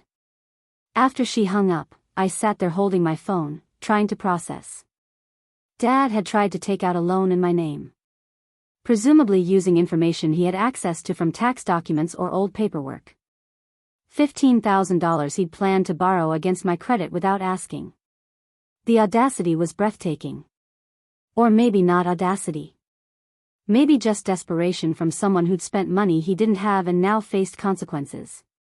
Either way, it crossed a line from family manipulation into actual crime. I called Marcus immediately. He answered sounding wide awake despite the early hour. Lily, I was just about to call you. Your father's attorney reached out. He wants to negotiate. Negotiate what? And also, he just tried to take out a loan using my information without permission. The bank called me. Silence. Then, are you absolutely certain? They had my social, my address, everything. Listed me as co-signer. I never agreed to it. That's identity theft. Federal offense. This changes everything. File a police report immediately, then call me back. Don't speak to your father or brother. Don't respond to any messages. Just file the report and send me the case number. The police station was in North Portland, a squat brick building that smelled like industrial cleaner and old coffee. The officer who took my statement was young, probably fresh out of training, with sympathetic eyes that had seen enough family dysfunction to not be surprised by mine. Family members stealing identity is more common than you'd think, she said, typing up my report. Usually it's parents opening credit cards in their kids' names. Loans are less common but not unheard of. You'll want to freeze your credit with all 3 bureaus immediately. Can you arrest him? We'll investigate. But family cases are complicated. District attorney might not prosecute if you two can work it out civilly. That's not legal advice, just reality. Unless there's a pattern of abuse or significant financial damage, they usually prefer civil resolution. There's definitely financial damage. Over $10,000. Her eyebrows rose. Then yeah, probably worth pursuing. I'll get this to the fraud unit. They'll contact you within 48 hours. I left with a case number and a packet of information about identity theft protection. Sat in my car in the police station parking lot, hands shaking too hard to safely drive. Called Uncle Richard instead. He tried to steal my identity. $15,000 loan with me as co-signer. I just filed a police report. Richard's breath whooshed out. That stupid, greedy fool. He just turned a civil matter into a criminal one. There's no negotiating out of this now. His lawyer wants to negotiate. Marcus told me right before the bank called. Of course he does. David probably realized you're serious and is trying to settle before it goes public. But identity theft? That's not settlable. That's jail time if they prosecute. I don't want him to go to jail. I just want my money back and for him to leave me alone. Might not be your choice anymore. Once you involve police, the state can press charges even if you don't want them to. You opened a door, Lily. Can't close it just because you don't like what's on the other side. That afternoon, Marcus called with an update. Your father's attorney, man named Philip Grange, wants to meet.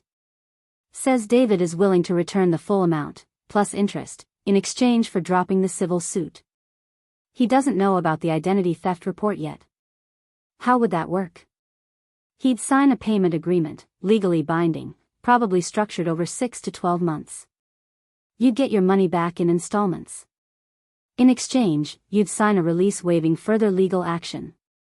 Standard settlement negotiation. But I'd have to drop the lawsuit. Yes. And you'd need to decide what to do about the criminal complaint. That's separate from what I handle. But realistically, if you're getting your money back and he's acknowledging wrongdoing, the DA probably won't pursue charges. Family cases without victim cooperation rarely go anywhere. I thought about Dad in jail, orange jumpsuit, visiting hours behind glass. Thought about what that would do to Trevor, to the extended family, to the narrative everyone would tell about me forever. The daughter who sent her father to prison over a vacation. But I also thought about the email. She always caves eventually. About every time I'd swallowed my feelings to keep peace. About Mom's exhausted face in her hospital bed, apologizing for dying. Set up the meeting, I told Marcus. I'll listen to what they have to say. But I'm not promising anything. The meeting was scheduled for the following Tuesday at Marcus's office downtown, a modern building with views of the Willamette River. I arrived early, sat in the lobby watching boats cut white wakes through gray water. Marcus appeared at 1:55, 5 minutes before the scheduled time. Your father and his attorney are already here. They're in conference room B. Before we go in, I need to tell you something. David looks rough. Like he hasn't slept. Philip warned me he's been having panic attacks since he found out about the police report. I'm not saying this to manipulate you. Just so you're prepared. Why would he have panic attacks? He's the one who did this. Consequences have a way of feeling abstract until they're not. He probably thought he could charm his way out, or you'd cave, or it would all just work out the way things always have. Now it's real, and he's scared. Scared people do desperate things. Stay calm in there, let me handle the legal talk, only speak if I indicate you should. Understood? I nodded, throat too tight for words. Conference room B had a long table, leather chairs, abstract art on the walls that probably cost more than my car. Dad sat on the far side, and Marcus wasn't exaggerating. He'd lost weight, shadows under his eyes deep enough to be bruises, hands clasped on the table like he was praying. Next to him sat a man in an expensive suit, silver hair perfectly styled, wedding ring that caught the light. Lily, Dad said immediately, voice breaking. Thank God. We can fix this. We can make this right. Philip put a hand on Dad's arm. David, let me start. Ms. Morgan, Mr. Patterson, thank you for agreeing to this meeting. My client deeply regrets the misunderstandings that have led to this unfortunate situation. Misunderstandings, Marcus repeated flatly. That's an interesting characterization of documented fraud and identity theft. My client disputes the characterization of his actions as fraudulent. He maintains that there was a mutual understanding about trip expenses being shared, and that any discrepancies are the result of miscommunication rather than intent to deceive. I couldn't help myself. He literally wrote an email about how I'd cave because my mom trained me too well. That's not miscommunication. Philip's expression didn't change. Email can be misinterpreted. Tone doesn't translate in text. What may have seemed like calculated manipulation was actually your father and brother engaging in what they thought was light-hearted banter about family dynamics. Poor judgment, certainly. Criminal fraud, absolutely not. Marcus pulled out a folder, slid it across the table. Let's talk about the loan application then. The one that used my client's social security number without authorization. How was that miscommunication? Dad's face crumpled. That was a mistake. A panic move. I got scared about legal fees, about paying Lily back, about everything. I shouldn't have done it. I know that. But I'm not a criminal. I'm a desperate father who made terrible choices. Desperate fathers don't premeditate fraud, Marcus countered. The email chain shows this was planned weeks in advance. The loan application shows continuing criminal behavior even after being caught. My client has been extraordinarily patient. But her patience isn't infinite. Philip leaned forward. Which is why we're here. To propose a resolution that benefits everyone. David will pay back the full amount Ms. Morgan spent on the trip. $10,500, plus 10% interest, totaling $11,550. Paid in 12 monthly installments of $962.50. First payment due immediately upon signing the agreement.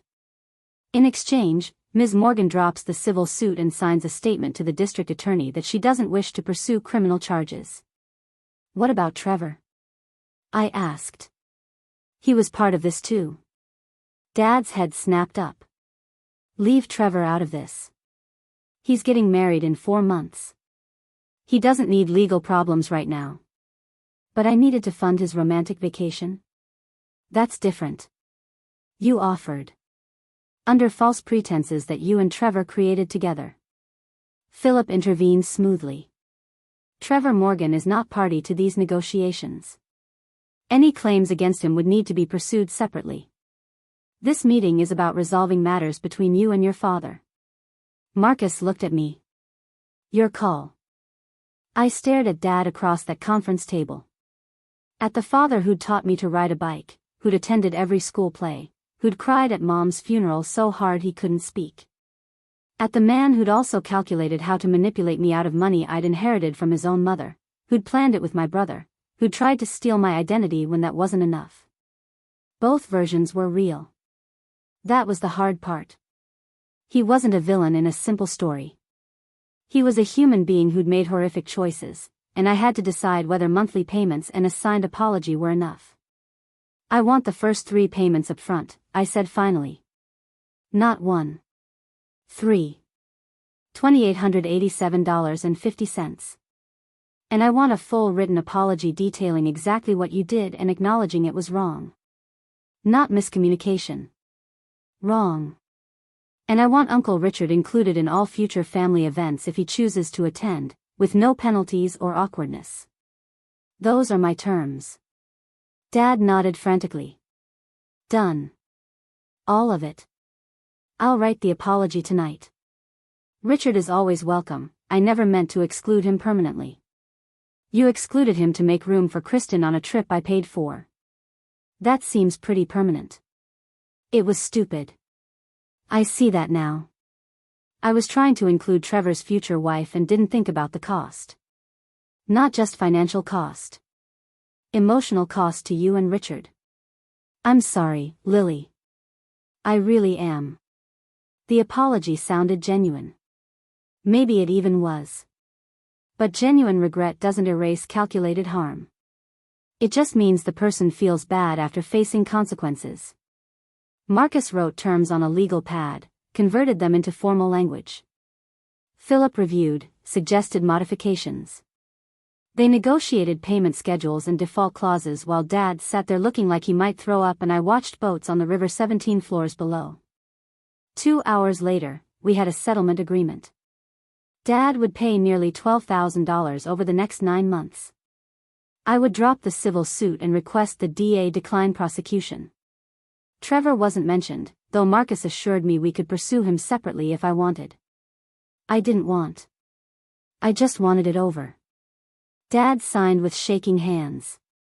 Cut a check for the first 3 payments right there, using a checkbook that looked ancient. Nearly $3,000, which probably represented most of his available cash. The reality of what he'd done finally showing up in his bank balance.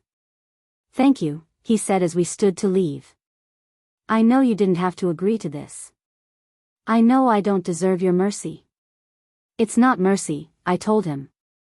It's boundaries. You crossed them, these are the consequences. This is what happens now when people take advantage of me. You taught me that. Outside the building, Marcus walked me to my car.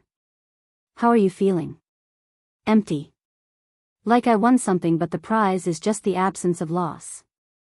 That's usually how family legal battles end. No real winners. Just varying degrees of damage control. For what it's worth, you did the right thing. Set a precedent. Next time someone in your family thinks about exploiting you, they'll remember this cost. Will there be a next time? He smiled sadly.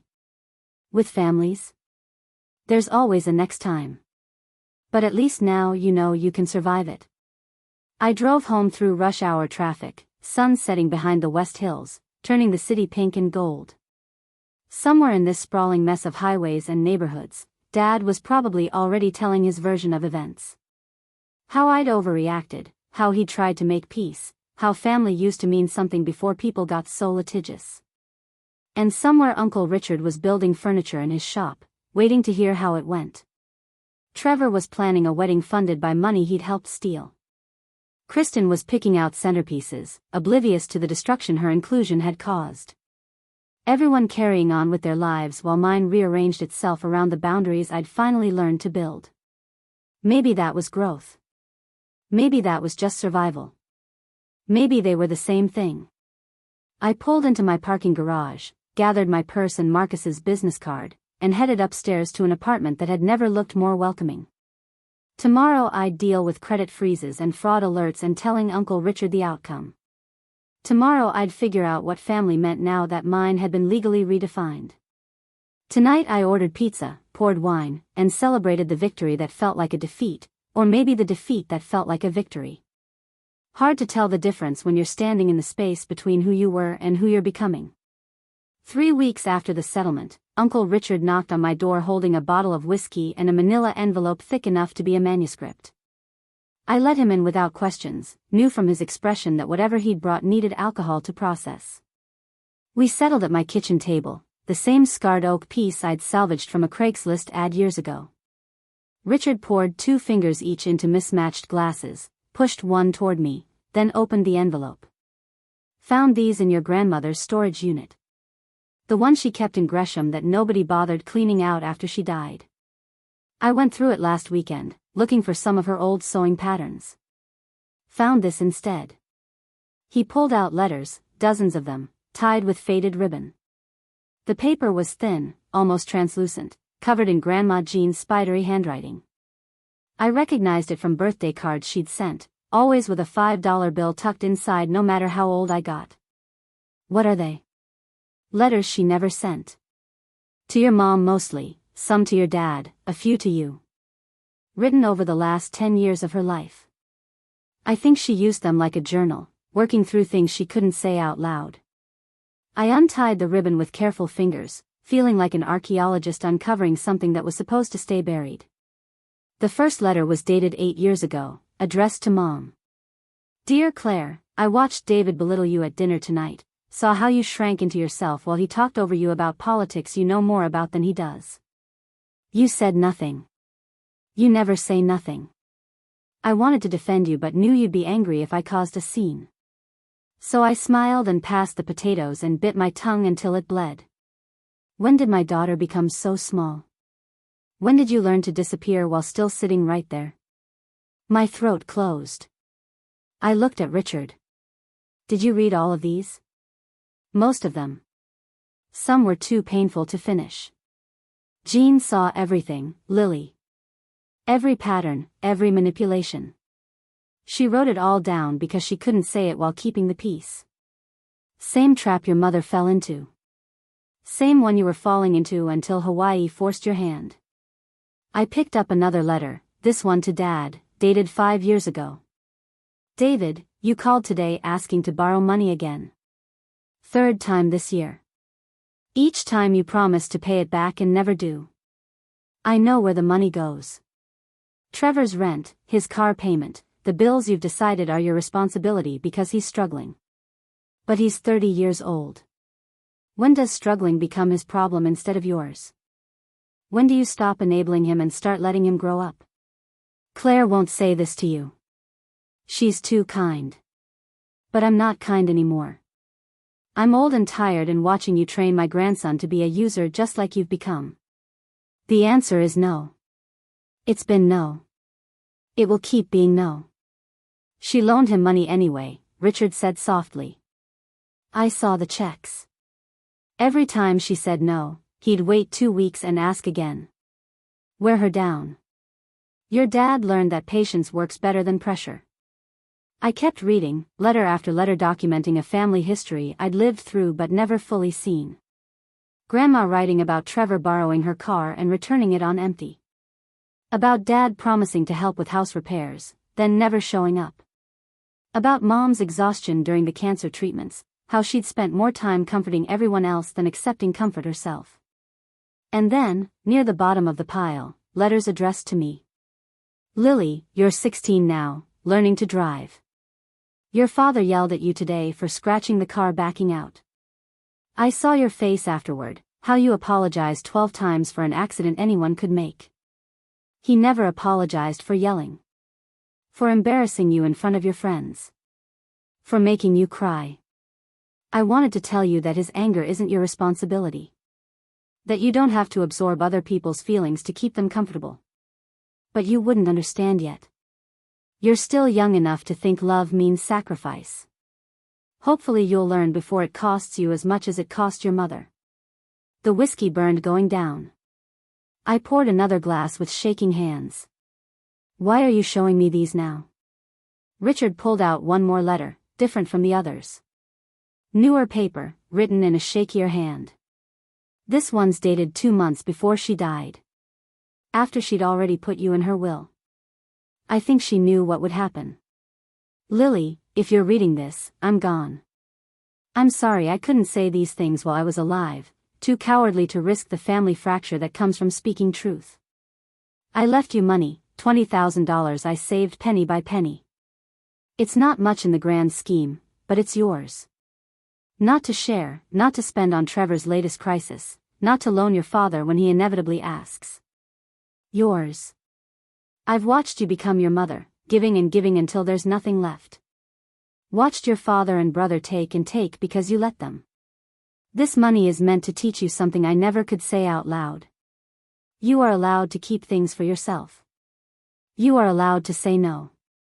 You are allowed to exist without serving everyone else first. If they get angry when you set boundaries, that's proof the boundaries were needed. I love you, Lily. But more than that, I trust you. Trust you'll be braver than I was, stronger than your mother was, smart enough to see the patterns before they consume you. The money is a gift. But the real inheritance is permission. Permission to save yourself.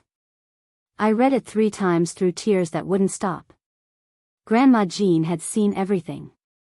Had known exactly what Dad would try to do.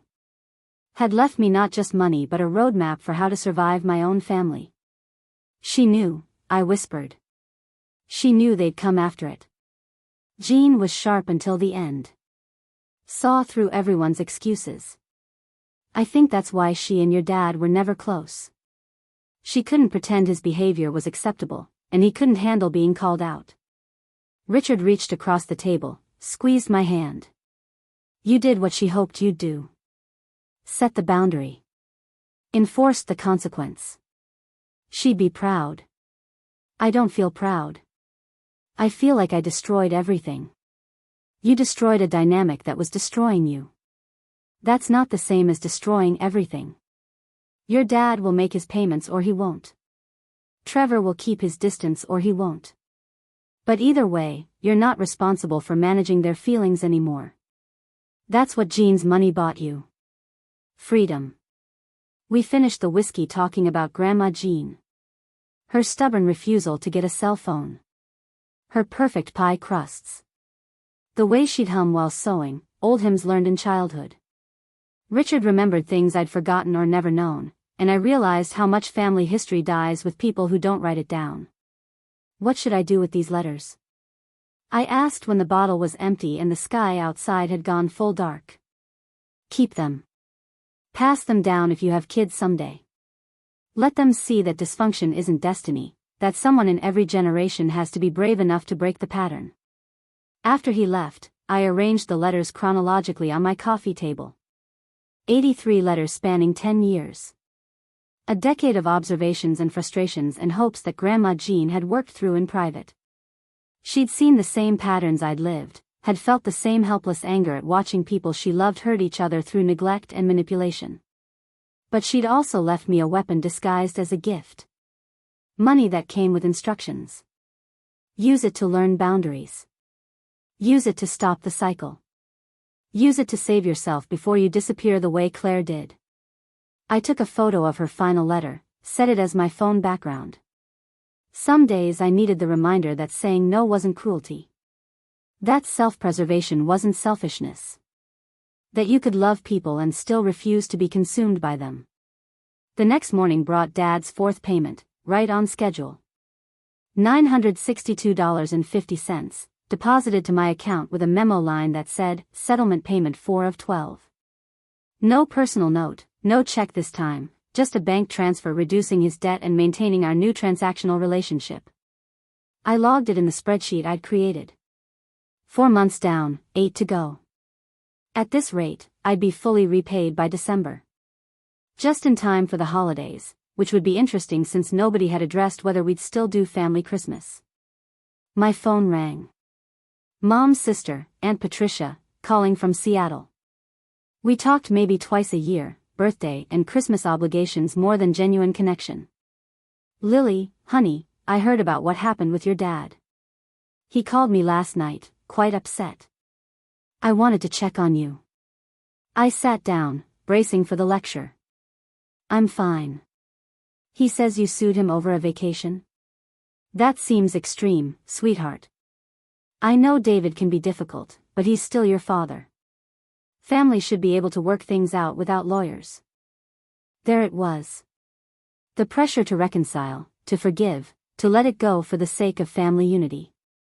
The same pressure that had kept Grandma Jean silent, that had killed Mom slowly, that had nearly broken me. Did he tell you he tried to use my social security number to take out a loan without my permission? Silence. Then, carefully, he mentioned there was a misunderstanding about finances. Not a misunderstanding. Fraud. He planned it, Patricia. With Trevor. I have emails where they laughed about manipulating me because I'd cave eventually. That's not a misunderstanding. That's calculated theft. Oh. Her voice went small. He didn't mention that part. No, I imagine he didn't. Look, I appreciate you calling. But I'm not interested in being told to forgive someone who hasn't actually apologized for what he did. He's sorry he got caught, sorry there were consequences. That's different from being sorry he did it. Your mother would want you to forgive him. My hand tightened on the phone. My mother let people walk over her until it killed her. She taught me to swallow my feelings and keep the peace and sacrifice myself for everyone else's comfort. With respect, Patricia, I'm not interested in following that blueprint to the same ending. Another long pause. You sound angry. I am angry. I'm allowed to be angry. Of course you are. I just worry anger will eat you up inside. Make you bitter like Jean was toward the end. Grandma Jean wasn't bitter. She was clear-eyed. There's a difference. She saw people for who they were instead of who she wished they'd be. That's not bitterness, that's wisdom. Patricia sighed, the long-suffering sound of someone who'd tried their best and been rebuffed. Well. I hope you and your father can eventually heal this rift. For what it's worth, I think you're both hurting and probably both right in some ways. These things are rarely black and white. After we hung up, I texted Uncle Richard. Just got the both sides speech from Aunt Patricia. How long until the whole family weighs in? His response came immediately. She called me yesterday. I told her to mind her business. Expect calls from your cousin Mark and possibly your dad's brother Jim. Family network activates when someone breaks rank. He was right. Over the next week, 3 more relatives called. Each conversation followed the same pattern. Expressions of concern, gentle pressure to reconcile, suggestions that I was being too harsh, reminders that family was forever. Nobody asked for my side in detail. Nobody asked to see the emails or the receipts or the police report. They just wanted peace restored so family gatherings wouldn't be awkward. Wanted the status quo maintained even if the status quo was toxic. Wanted me to absorb this hurt like I'd absorbed all the others because my suffering was less visible than family conflict. I stopped answering calls from numbers I didn't recognize. Let them leave voicemails I deleted without listening. Drew the boundary around who got access to me and who didn't. It felt harsh but necessary, like amputating frostbitten tissue to save the rest. Work became my refuge. I threw myself into design projects, stayed late at the office, volunteered for assignments nobody else wanted. My boss noticed the change, pulled me aside after a meeting. "You okay, Lily? You've been different lately. More focused but also more distant. Family stuff. Working through it." She nodded, understanding in her eyes. "Take whatever time you need. But also know that working yourself to exhaustion isn't the answer. Trust me, I tried that during my divorce. Just delayed the processing." She was right, but I wasn't ready to hear it yet. Processing meant feeling, and feeling meant acknowledging how much it hurt to lose a family you never really had. Easier to stay busy, stay productive, stay numb. June arrived with Portland's sudden warmth, the shift from rain to sun that makes everyone briefly remember why they live here. Trevor's wedding was in 3 weeks, the last weekend of the month. I hadn't received an invitation, but I also hadn't expected one. We'd gone from brothers to strangers in the space of a lawsuit. Then, on a Wednesday morning, an envelope arrived. Cream cardstock, formal script, my name and address handwritten. I opened it standing by my mailbox, knowing what it was before I saw it. Kristin Palmer and Trevor Morgan request the honor of your presence at their wedding celebration. All the expected details. Venue in wine country, ceremony at 4, reception to follow. Dress code formal. And at the bottom, handwritten in ink that wasn't Kristin's or Trevor's, a note from Dad. "Lily, I know things are strained. But this is your brother's wedding. It would mean everything to him, to all of us, if you'd come. We're still family, despite everything. Please consider it." I carried the invitation upstairs, set it on my kitchen counter, stared at it for an hour while coffee went cold in my cup. This was the test. The moment where I'd either prove boundaries were real or reveal they were just words. Going meant tacit forgiveness, meant pretending everything was fine, meant giving them permission to believe the settlement had erased the harm. Not going meant burning the last bridge. Meant accepting that Trevor and I were done. Meant facing the family narrative that I was the bitter one who couldn't let go. I called Uncle Richard. "Did you get an invitation?" "Yep." Same handwritten guilt trip from David. "You going?" "I don't know. Part of me thinks I should. He's still my brother, it's still his wedding. But another part knows they'll treat my attendance as proof I've forgiven everything. That we're back to normal." "Are you back to normal?" "God, no. But I don't know if that matters. Maybe I'm supposed to go anyway, be the bigger person, show I can rise above." Richard made a noise somewhere between a laugh and a sigh. "Lily, hear yourself. You're already negotiating away your boundaries. Thinking about what you're supposed to do instead of what's healthy for you. That's the old pattern. The one Jean wanted you to break. So I shouldn't go." "I didn't say that. I said you should decide based on what you need, not what they expect. Can you handle being there? Watching them celebrate while knowing how they treated you? Smiling for photos with people who called you selfish for setting boundaries? If yes, go. If no, don't. But make the choice from strength, not guilt." I kept the invitation on my counter for 3 days, moving it from place to place like it would reveal different answers depending on location. Read Dad's handwritten note until I'd memorized the loops in his cursive.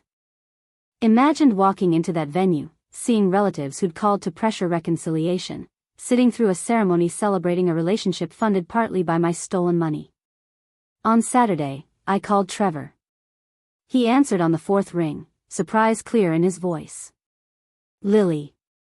Didn't expect to hear from you. I got your invitation." "Yeah. Kristin thought it was the right thing. Keep it classy, extend the olive branch, all that. Did you want me there?" "Honestly." Silence stretched long enough that I thought he'd hung up.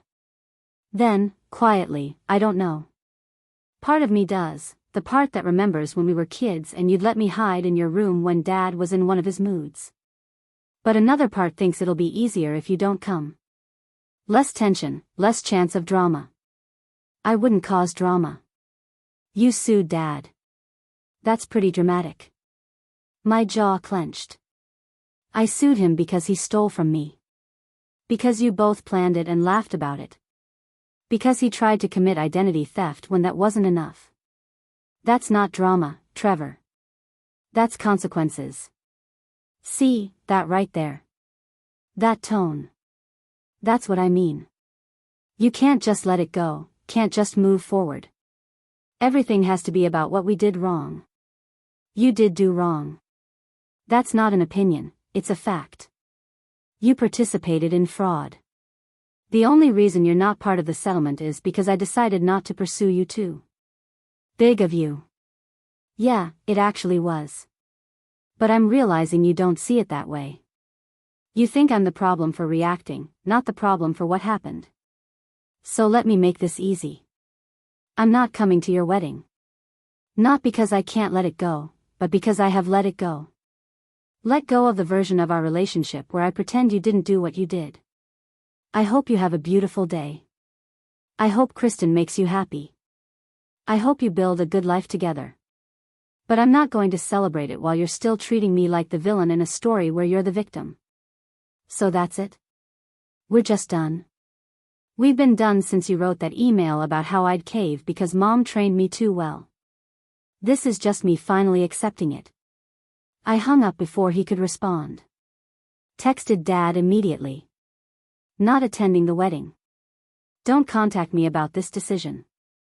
Then I blocked both their numbers, removed them from social media, severed the digital connections that make it too easy to stay tangled with people who hurt you.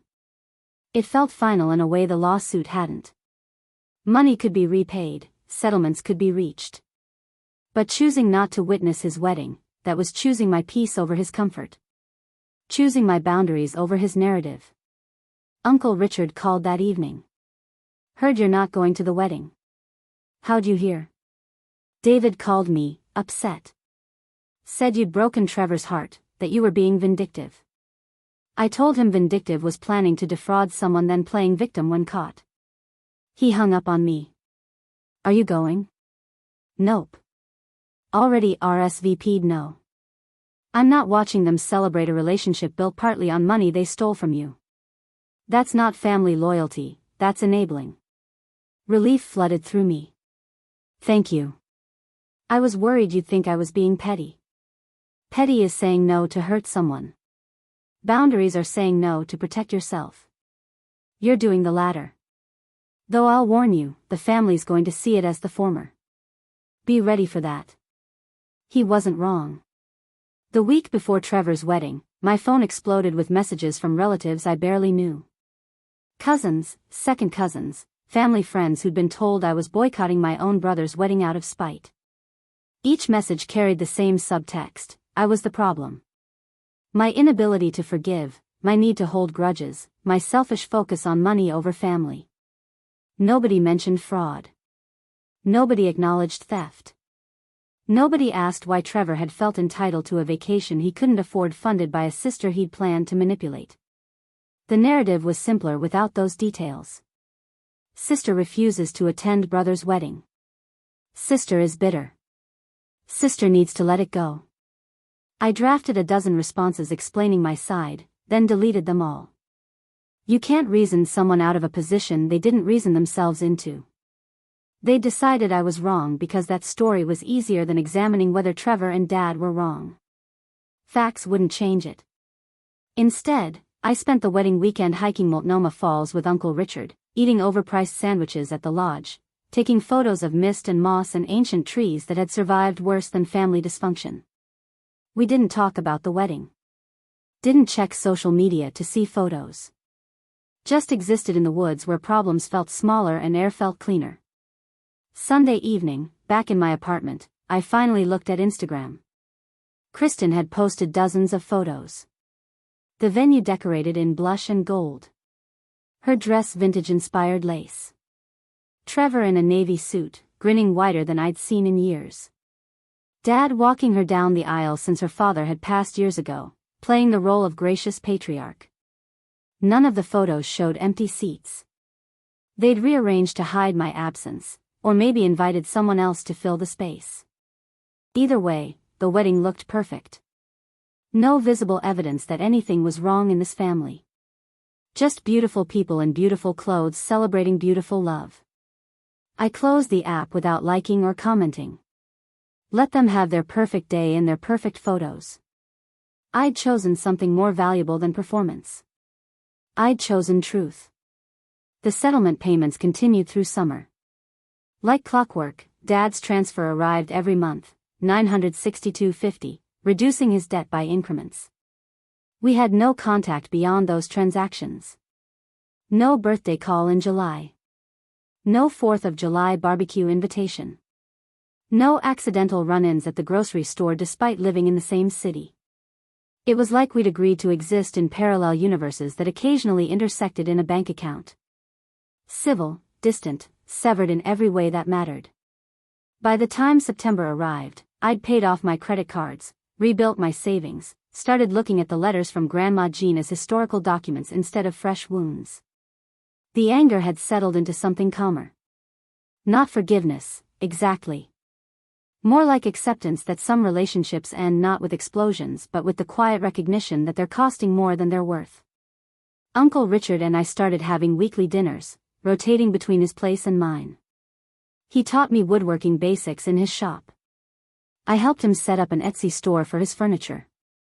We built something new in the space where the old family had been, something based on actual care instead of obligatory connection.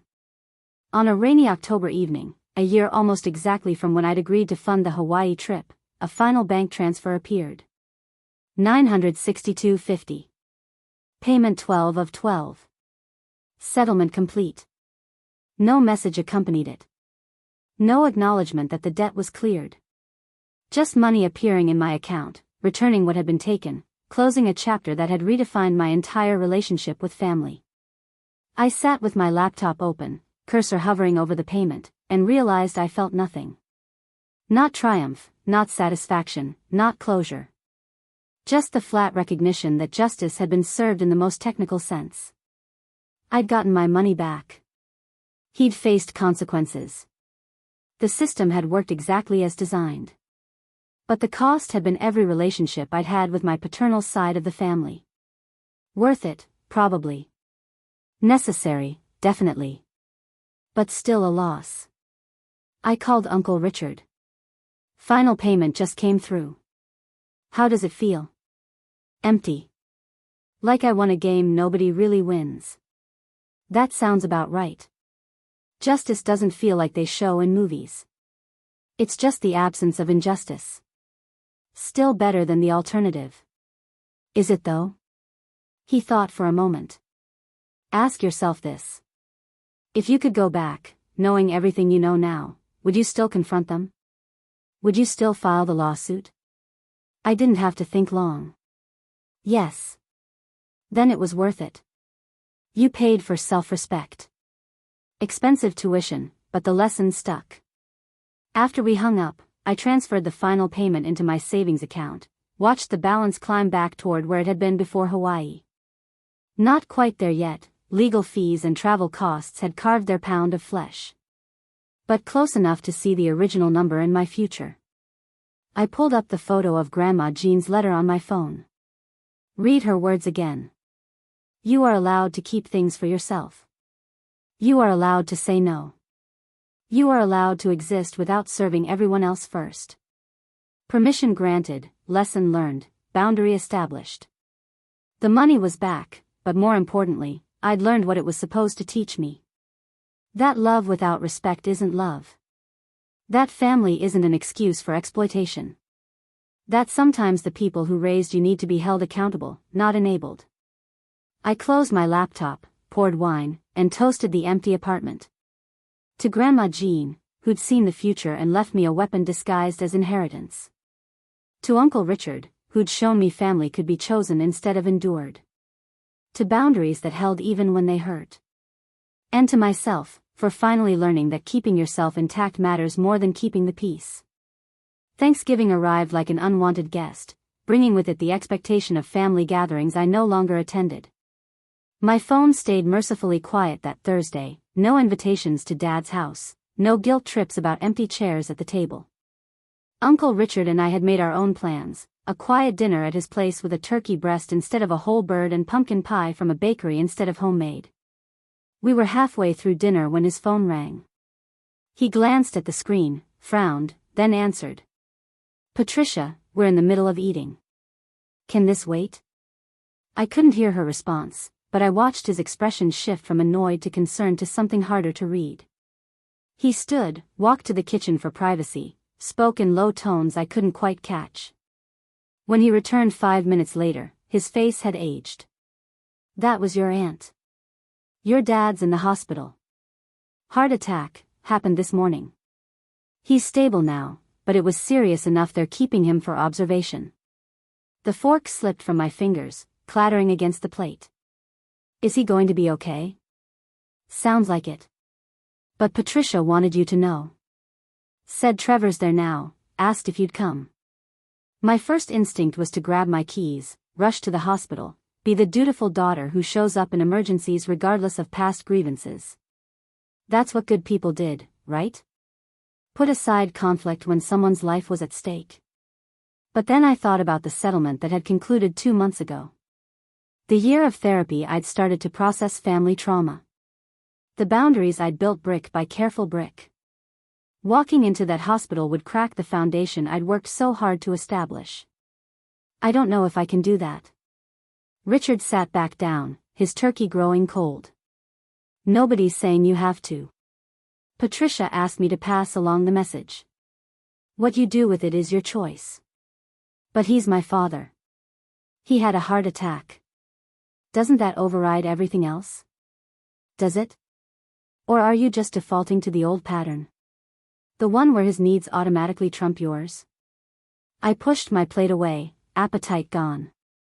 What if he dies and the last thing between us is a lawsuit? What if I never get the chance to have a real conversation with him?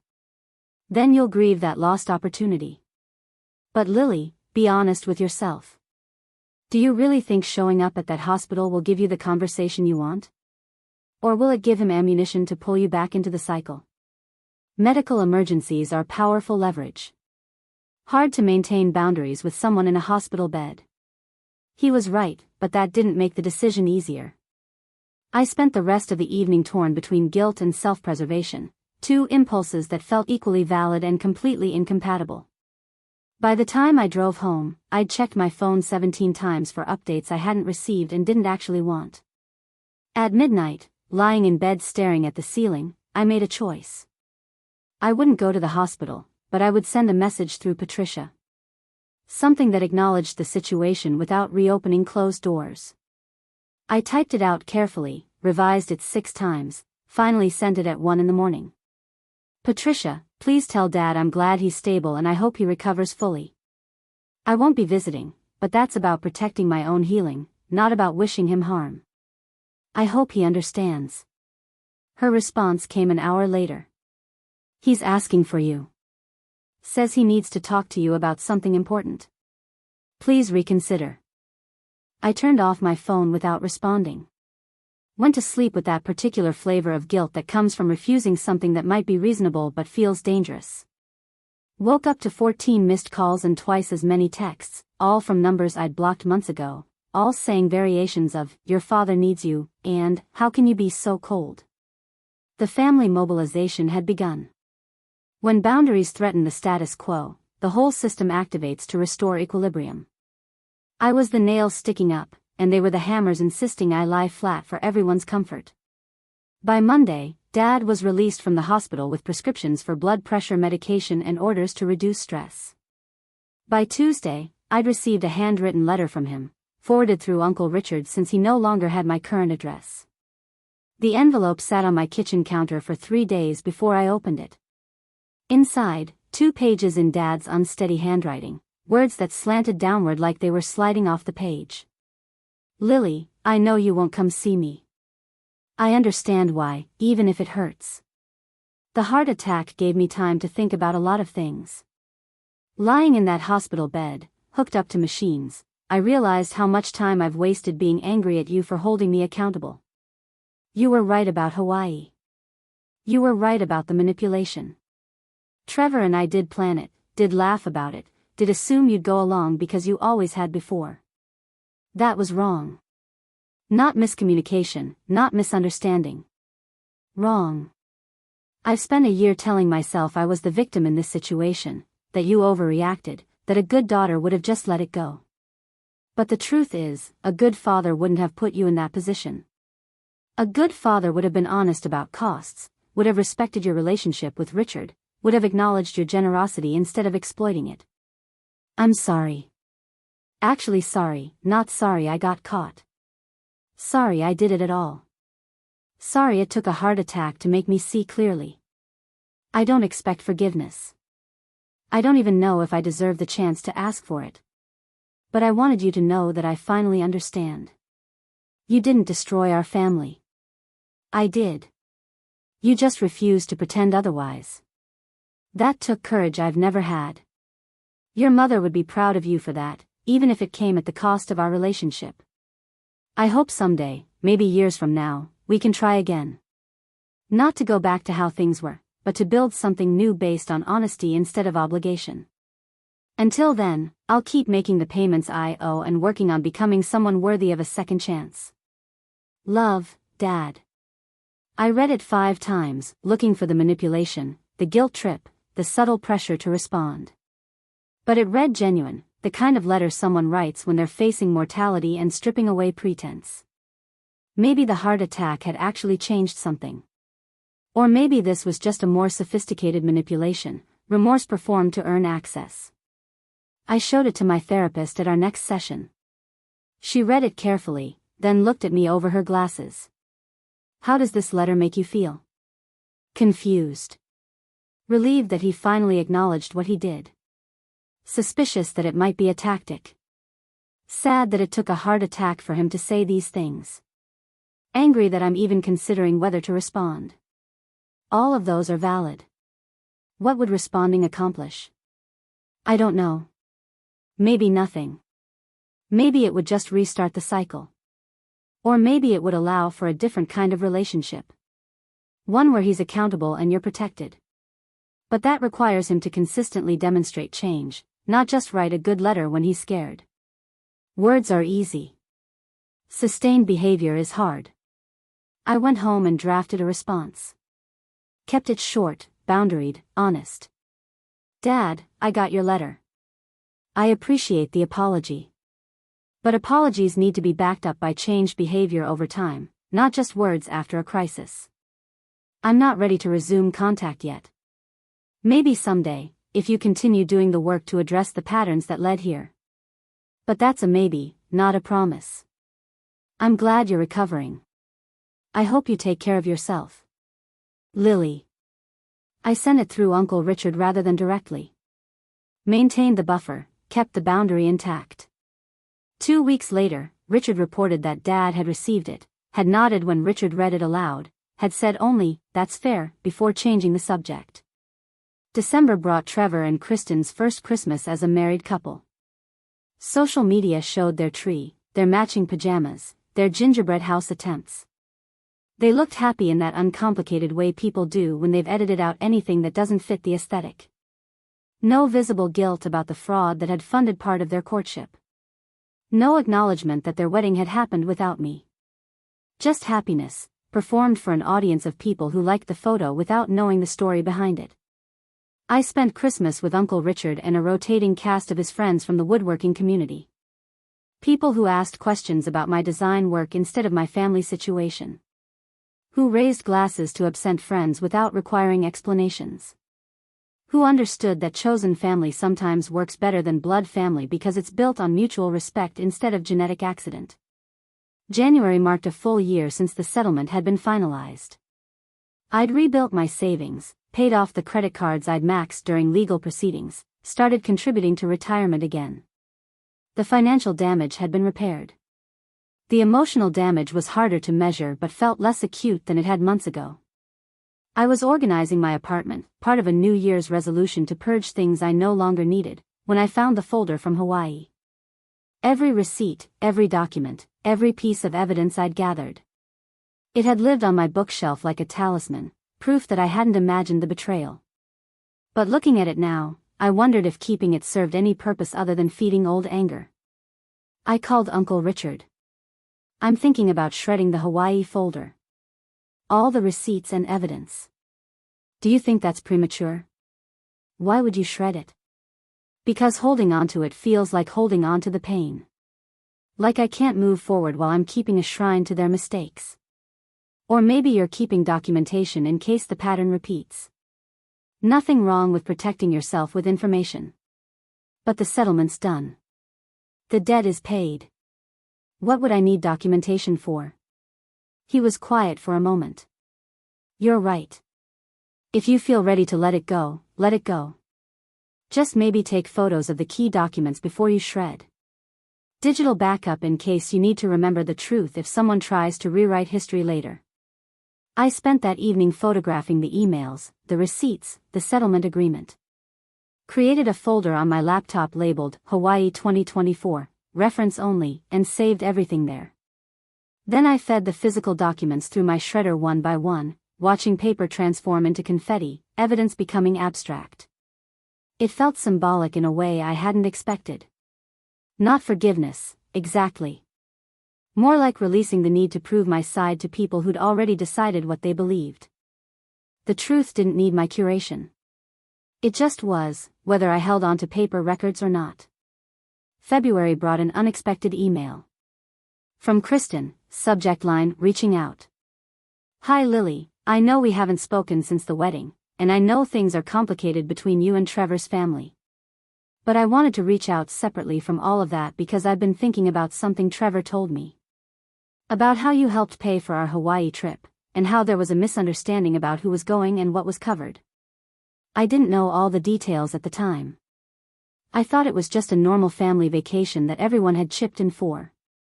Trevor didn't tell me about the full situation until after the wedding, when I asked why you weren't there. I'm not writing to take sides or to try to fix things between you and your family. That's not my place. But I wanted you to know that if I'd understood the situation, would have said something.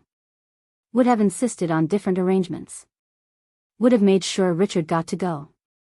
I know that doesn't change anything now, and I know you probably don't want to hear from me at all. But it's been bothering me that I benefited from a situation I didn't fully understand, and I wanted to acknowledge that. I hope you're doing well. Kristin. I read it 3 times, trying to find the angle. But it read sincere, almost naive in its assumption that acknowledgement mattered. She hadn't been the architect of the fraud, just a beneficiary of it. Did that make her guilty too, or just oblivious? I showed it to my therapist. Do I respond to this? Do you want to? Part of me appreciates that she reached out. But another part resents that she got to enjoy a trip built on my money and my pain, and now wants credit for acknowledging it after the fact. Both of those responses can be true simultaneously. You can appreciate the gesture while also recognizing it doesn't undo anything. Whether you respond is about what serves you, not what makes her feel better. I let the email sit unanswered for a week. Finally replied with something short and boundaried. Kristin, I appreciate you reaching out. You're right that you weren't the architect of what happened, and I don't hold you responsible the way I hold Trevor and my dad responsible. But I'm also not ready to have a relationship with anyone closely connected to them while I'm still healing. I hope you understand. Wishing you well. Lily. She didn't respond, which felt like the right ending to that brief exchange. Acknowledgement given and received, nothing more required. Spring arrived with Portland's explosion of cherry blossoms and daffodils. I started dating someone I'd met through a friend, a teacher named Marcus who had his own complicated family history and understood boundaries without needing extensive explanation. We kept things casual, neither of us ready for serious after our respective divorces from family expectation. On a Saturday in April, Uncle Richard and I were hiking Forest Park when he brought up something he'd been sitting on for weeks. Your dad's been asking about you.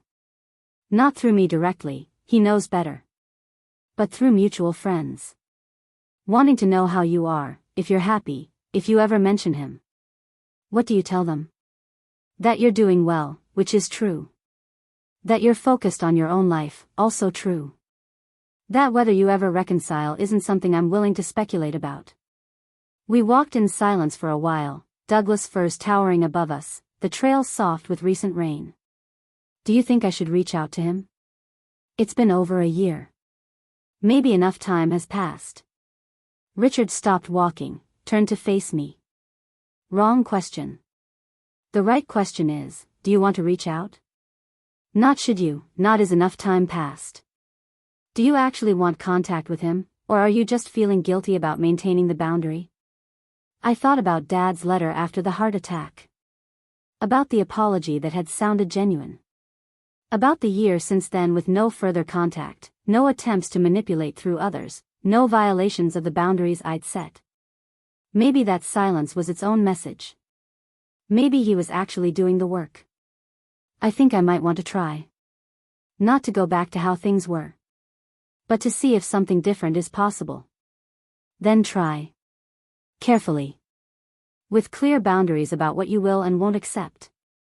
But don't do it out of obligation. Do it because you're curious whether he's actually changed. That evening, I drafted an email. Rewrote it 4 times. Settled on something honest and protected. Dad, it's been a year since we've had direct contact.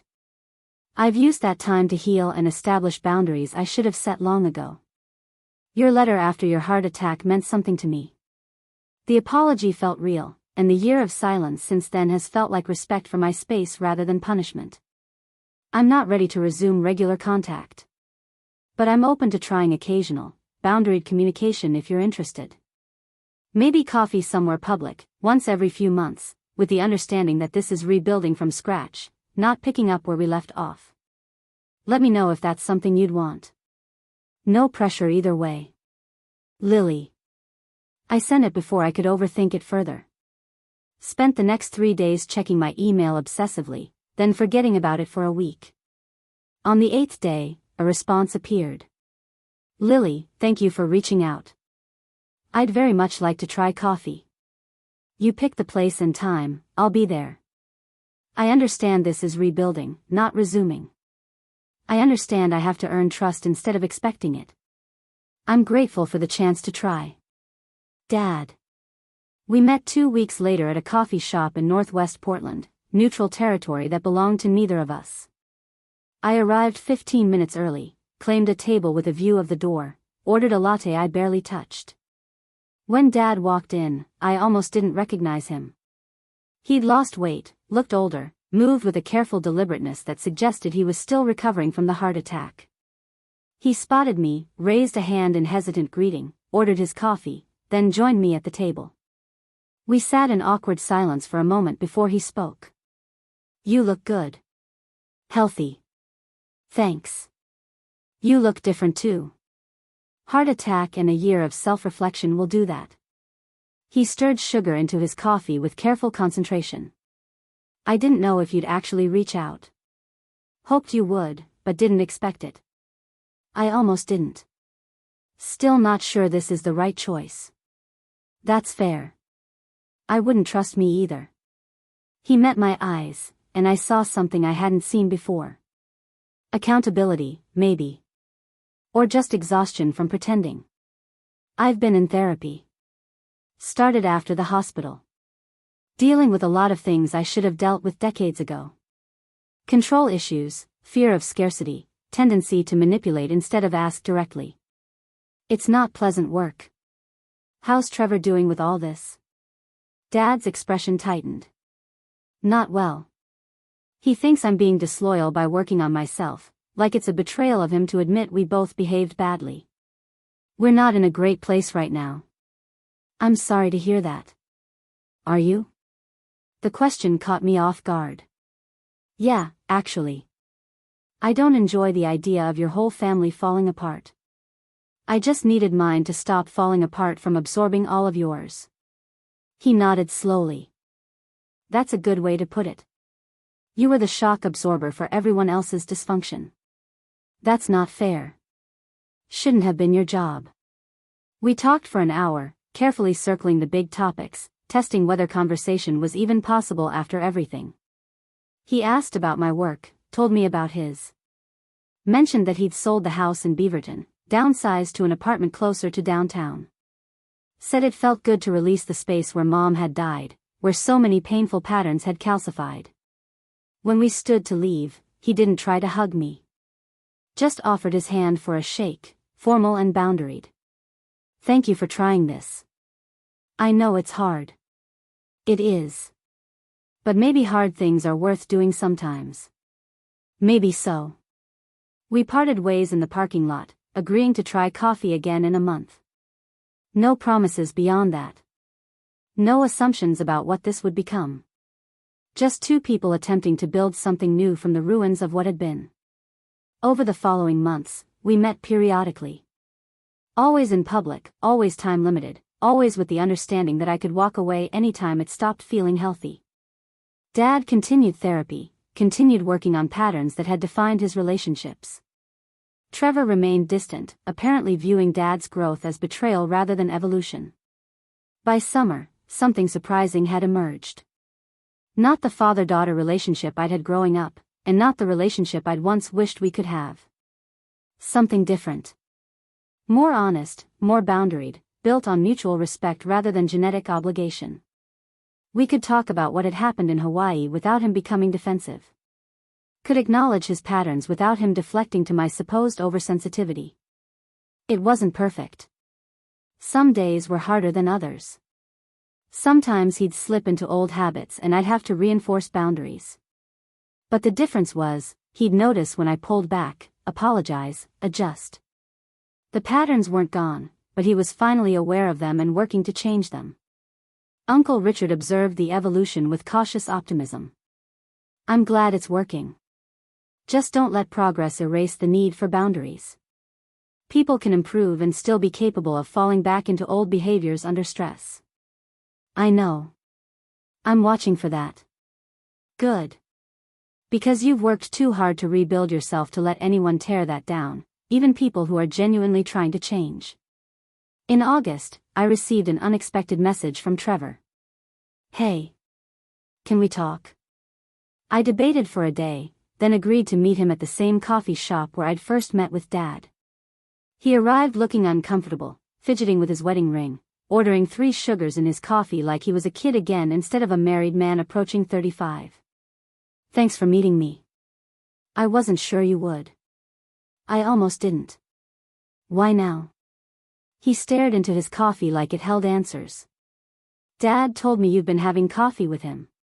That you two are working on things. That made me realize how much time has passed and how I've spent it being angry instead of anything else. Angry at me?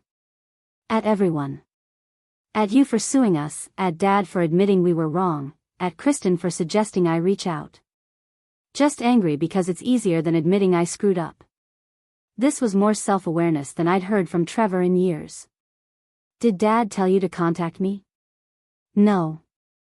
Actually told me not to unless I was ready to genuinely apologize without expecting anything back. Said you'd see through performative remorse immediately. He was right. So this is a genuine apology? Trevor met my eyes finally. I don't know how to do that. I've never been good at apologizing. But I can try. I'm sorry for planning to manipulate you. For laughing about it with Dad. For treating your inheritance like it was money I was entitled to. For making Kristin's presence more important than Richard's just because it served what I wanted. For being a shitty brother who took you for granted because you always let me. It wasn't perfect. The defensive qualifier at the end, the slight implication that I'd enabled him by allowing it. But it was more honesty than Trevor had offered in years. I appreciate the apology. It doesn't fix anything, but I appreciate it. I know. Dad said you probably wouldn't want a relationship even if I apologized. Said that was your right. But I wanted to try anyway. Why? What changed? He picked at his coffee cup lid. Kristin's pregnant. We found out last month. And thinking about becoming a dad made me think about how my dad raised me.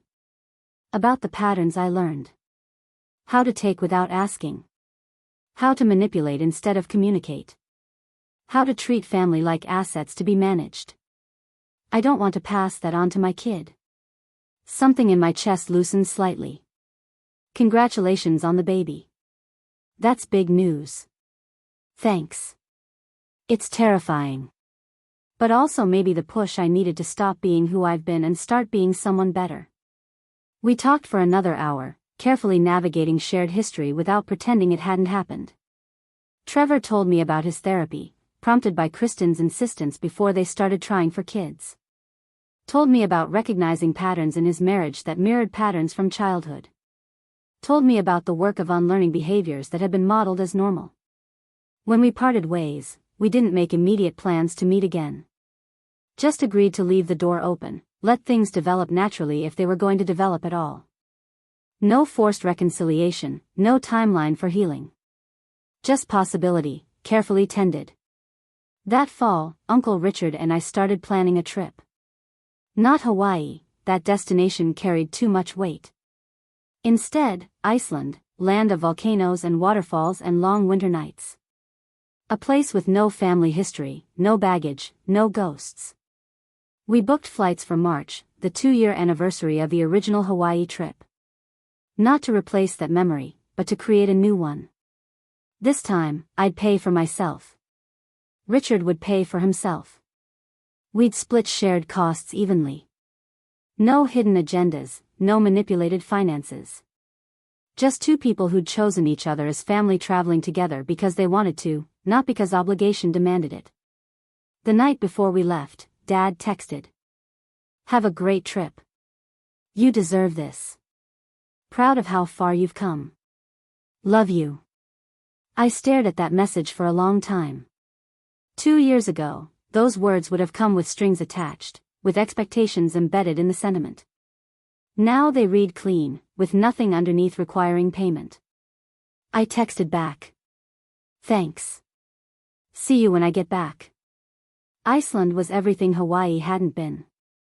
Cold instead of warm, stark instead of lush, chosen instead of manipulated.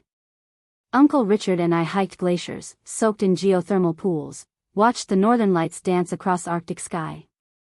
We talked about Mom and Grandma Jean, about the patterns they'd navigated and the patterns they'd escaped. About the price of family loyalty and the value of chosen connection. On our last night, sitting in a Reykjavik cafe drinking coffee that cost $12 a cup, Richard raised his mug in a toast. To breaking cycles. I clinked my cup against his. To knowing when to walk away and when to try again. To not confusing forgiveness with enabling. To building family instead of just inheriting it. We flew home through spring storms, turbulence that felt metaphorical for everything I'd navigated over the past 2 years.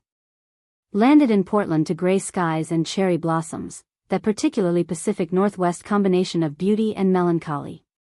My apartment felt smaller after a week away but also more mine, filled with furniture I'd chosen, decorated with art I loved, occupied by a life I'd built from the ruins of what had been expected.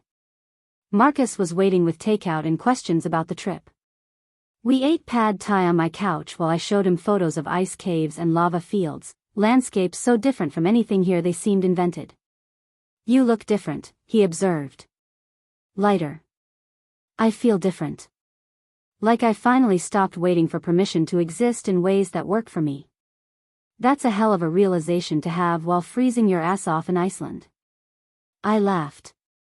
Yeah, maybe. Or maybe I needed to get that far away to see clearly. The following week settled into a new normal. Coffee with Dad every 6 weeks, careful conversations that acknowledged progress without erasing history. Occasional texts from Trevor about the pregnancy, updates that suggested he was trying to do better even if better was still a work in progress. Regular dinners with Uncle Richard, the relationship that had held steady through everything else shifting. And through it all, the boundary I'd learned to build and maintain. Not walls that isolated me, but fences that protected me while still allowing for connection. The understanding that I could be open to people without being available for exploitation. That healing didn't require forgiveness, just understanding. That family could be redefined at any point if the original definition was suffocating you. On a Sunday morning in May, I woke to sunlight streaming through windows I'd forgotten to close the night before. Portland in its brief perfect season, when rain takes a break and the city pretends to be Mediterranean. I made coffee, opened my laptop, scrolled through photos from Iceland. Stopped on one of Uncle Richard and me at a waterfall, both of us grinning despite the cold, surrounded by landscape that didn't care about our human dramas. We looked happy in that photo. Not performed happiness for social media, but genuine joy at being exactly where we were. I set it as my desktop background, a reminder of what became possible when I finally chose myself. My phone buzzed with a text from Marcus. Brunch? I smiled, typed back. Always. The story of Hawaii, of fraud and family fracture and legal battles, hadn't ended with a neat resolution. It had ended with me learning that some stories don't resolve, they just shift into new chapters. That closure isn't something someone gives you, it's something you build for yourself. That you can honor family while also recognizing when family is hurting you. I got dressed, grabbed my keys, headed out into Portland sunshine. The city where I'd grown up, where I'd been exploited, where I'd learned to fight back, where I was now learning to simply live. Not defined by betrayal or boundaries or battles won. Just living, carefully and deliberately, in a life I'd chosen piece by piece. The Hawaii trip had cost me $10,000 and a family structure that was breaking me slowly. In exchange, I'd gained self-respect, clarity about my worth, and the knowledge that I could survive losing everything I'd been taught to value if it meant keeping myself intact. Not everyone would call that a fair trade. But as I drove through my city toward brunch with someone who respected my boundaries, toward an afternoon that belonged entirely to me, toward a future I was building instead of inheriting, I knew without question I'd made the right choice. Some lessons are expensive. But the ones that teach you how to protect yourself while staying open to connection, those are worth every dollar and every difficult conversation and every family gathering you miss because you finally learned that presence isn't the same as self-destruction. I'd learned that lesson in Hawaii, paid for it with inheritance money and family ties, and I'd do it again without hesitation. Because the alternative, the one where I stayed small and compliant and slowly disappeared like Mom had, that cost more than I was willing to pay. So I drove toward brunch, toward friends who'd become family, toward a version of myself I'd fought to become. The sun was shining, my coffee was perfect, and for the first time in years, I felt entirely like myself. Not the daughter who existed to serve. Not the sister who existed to enable. Just Lily, architect of her own life, guardian of her own peace. And that, finally, was enough. Up next, you've got 2 more standout stories right on your screen. If this one hit the mark, you won't want to pass these up. Just click and check them out,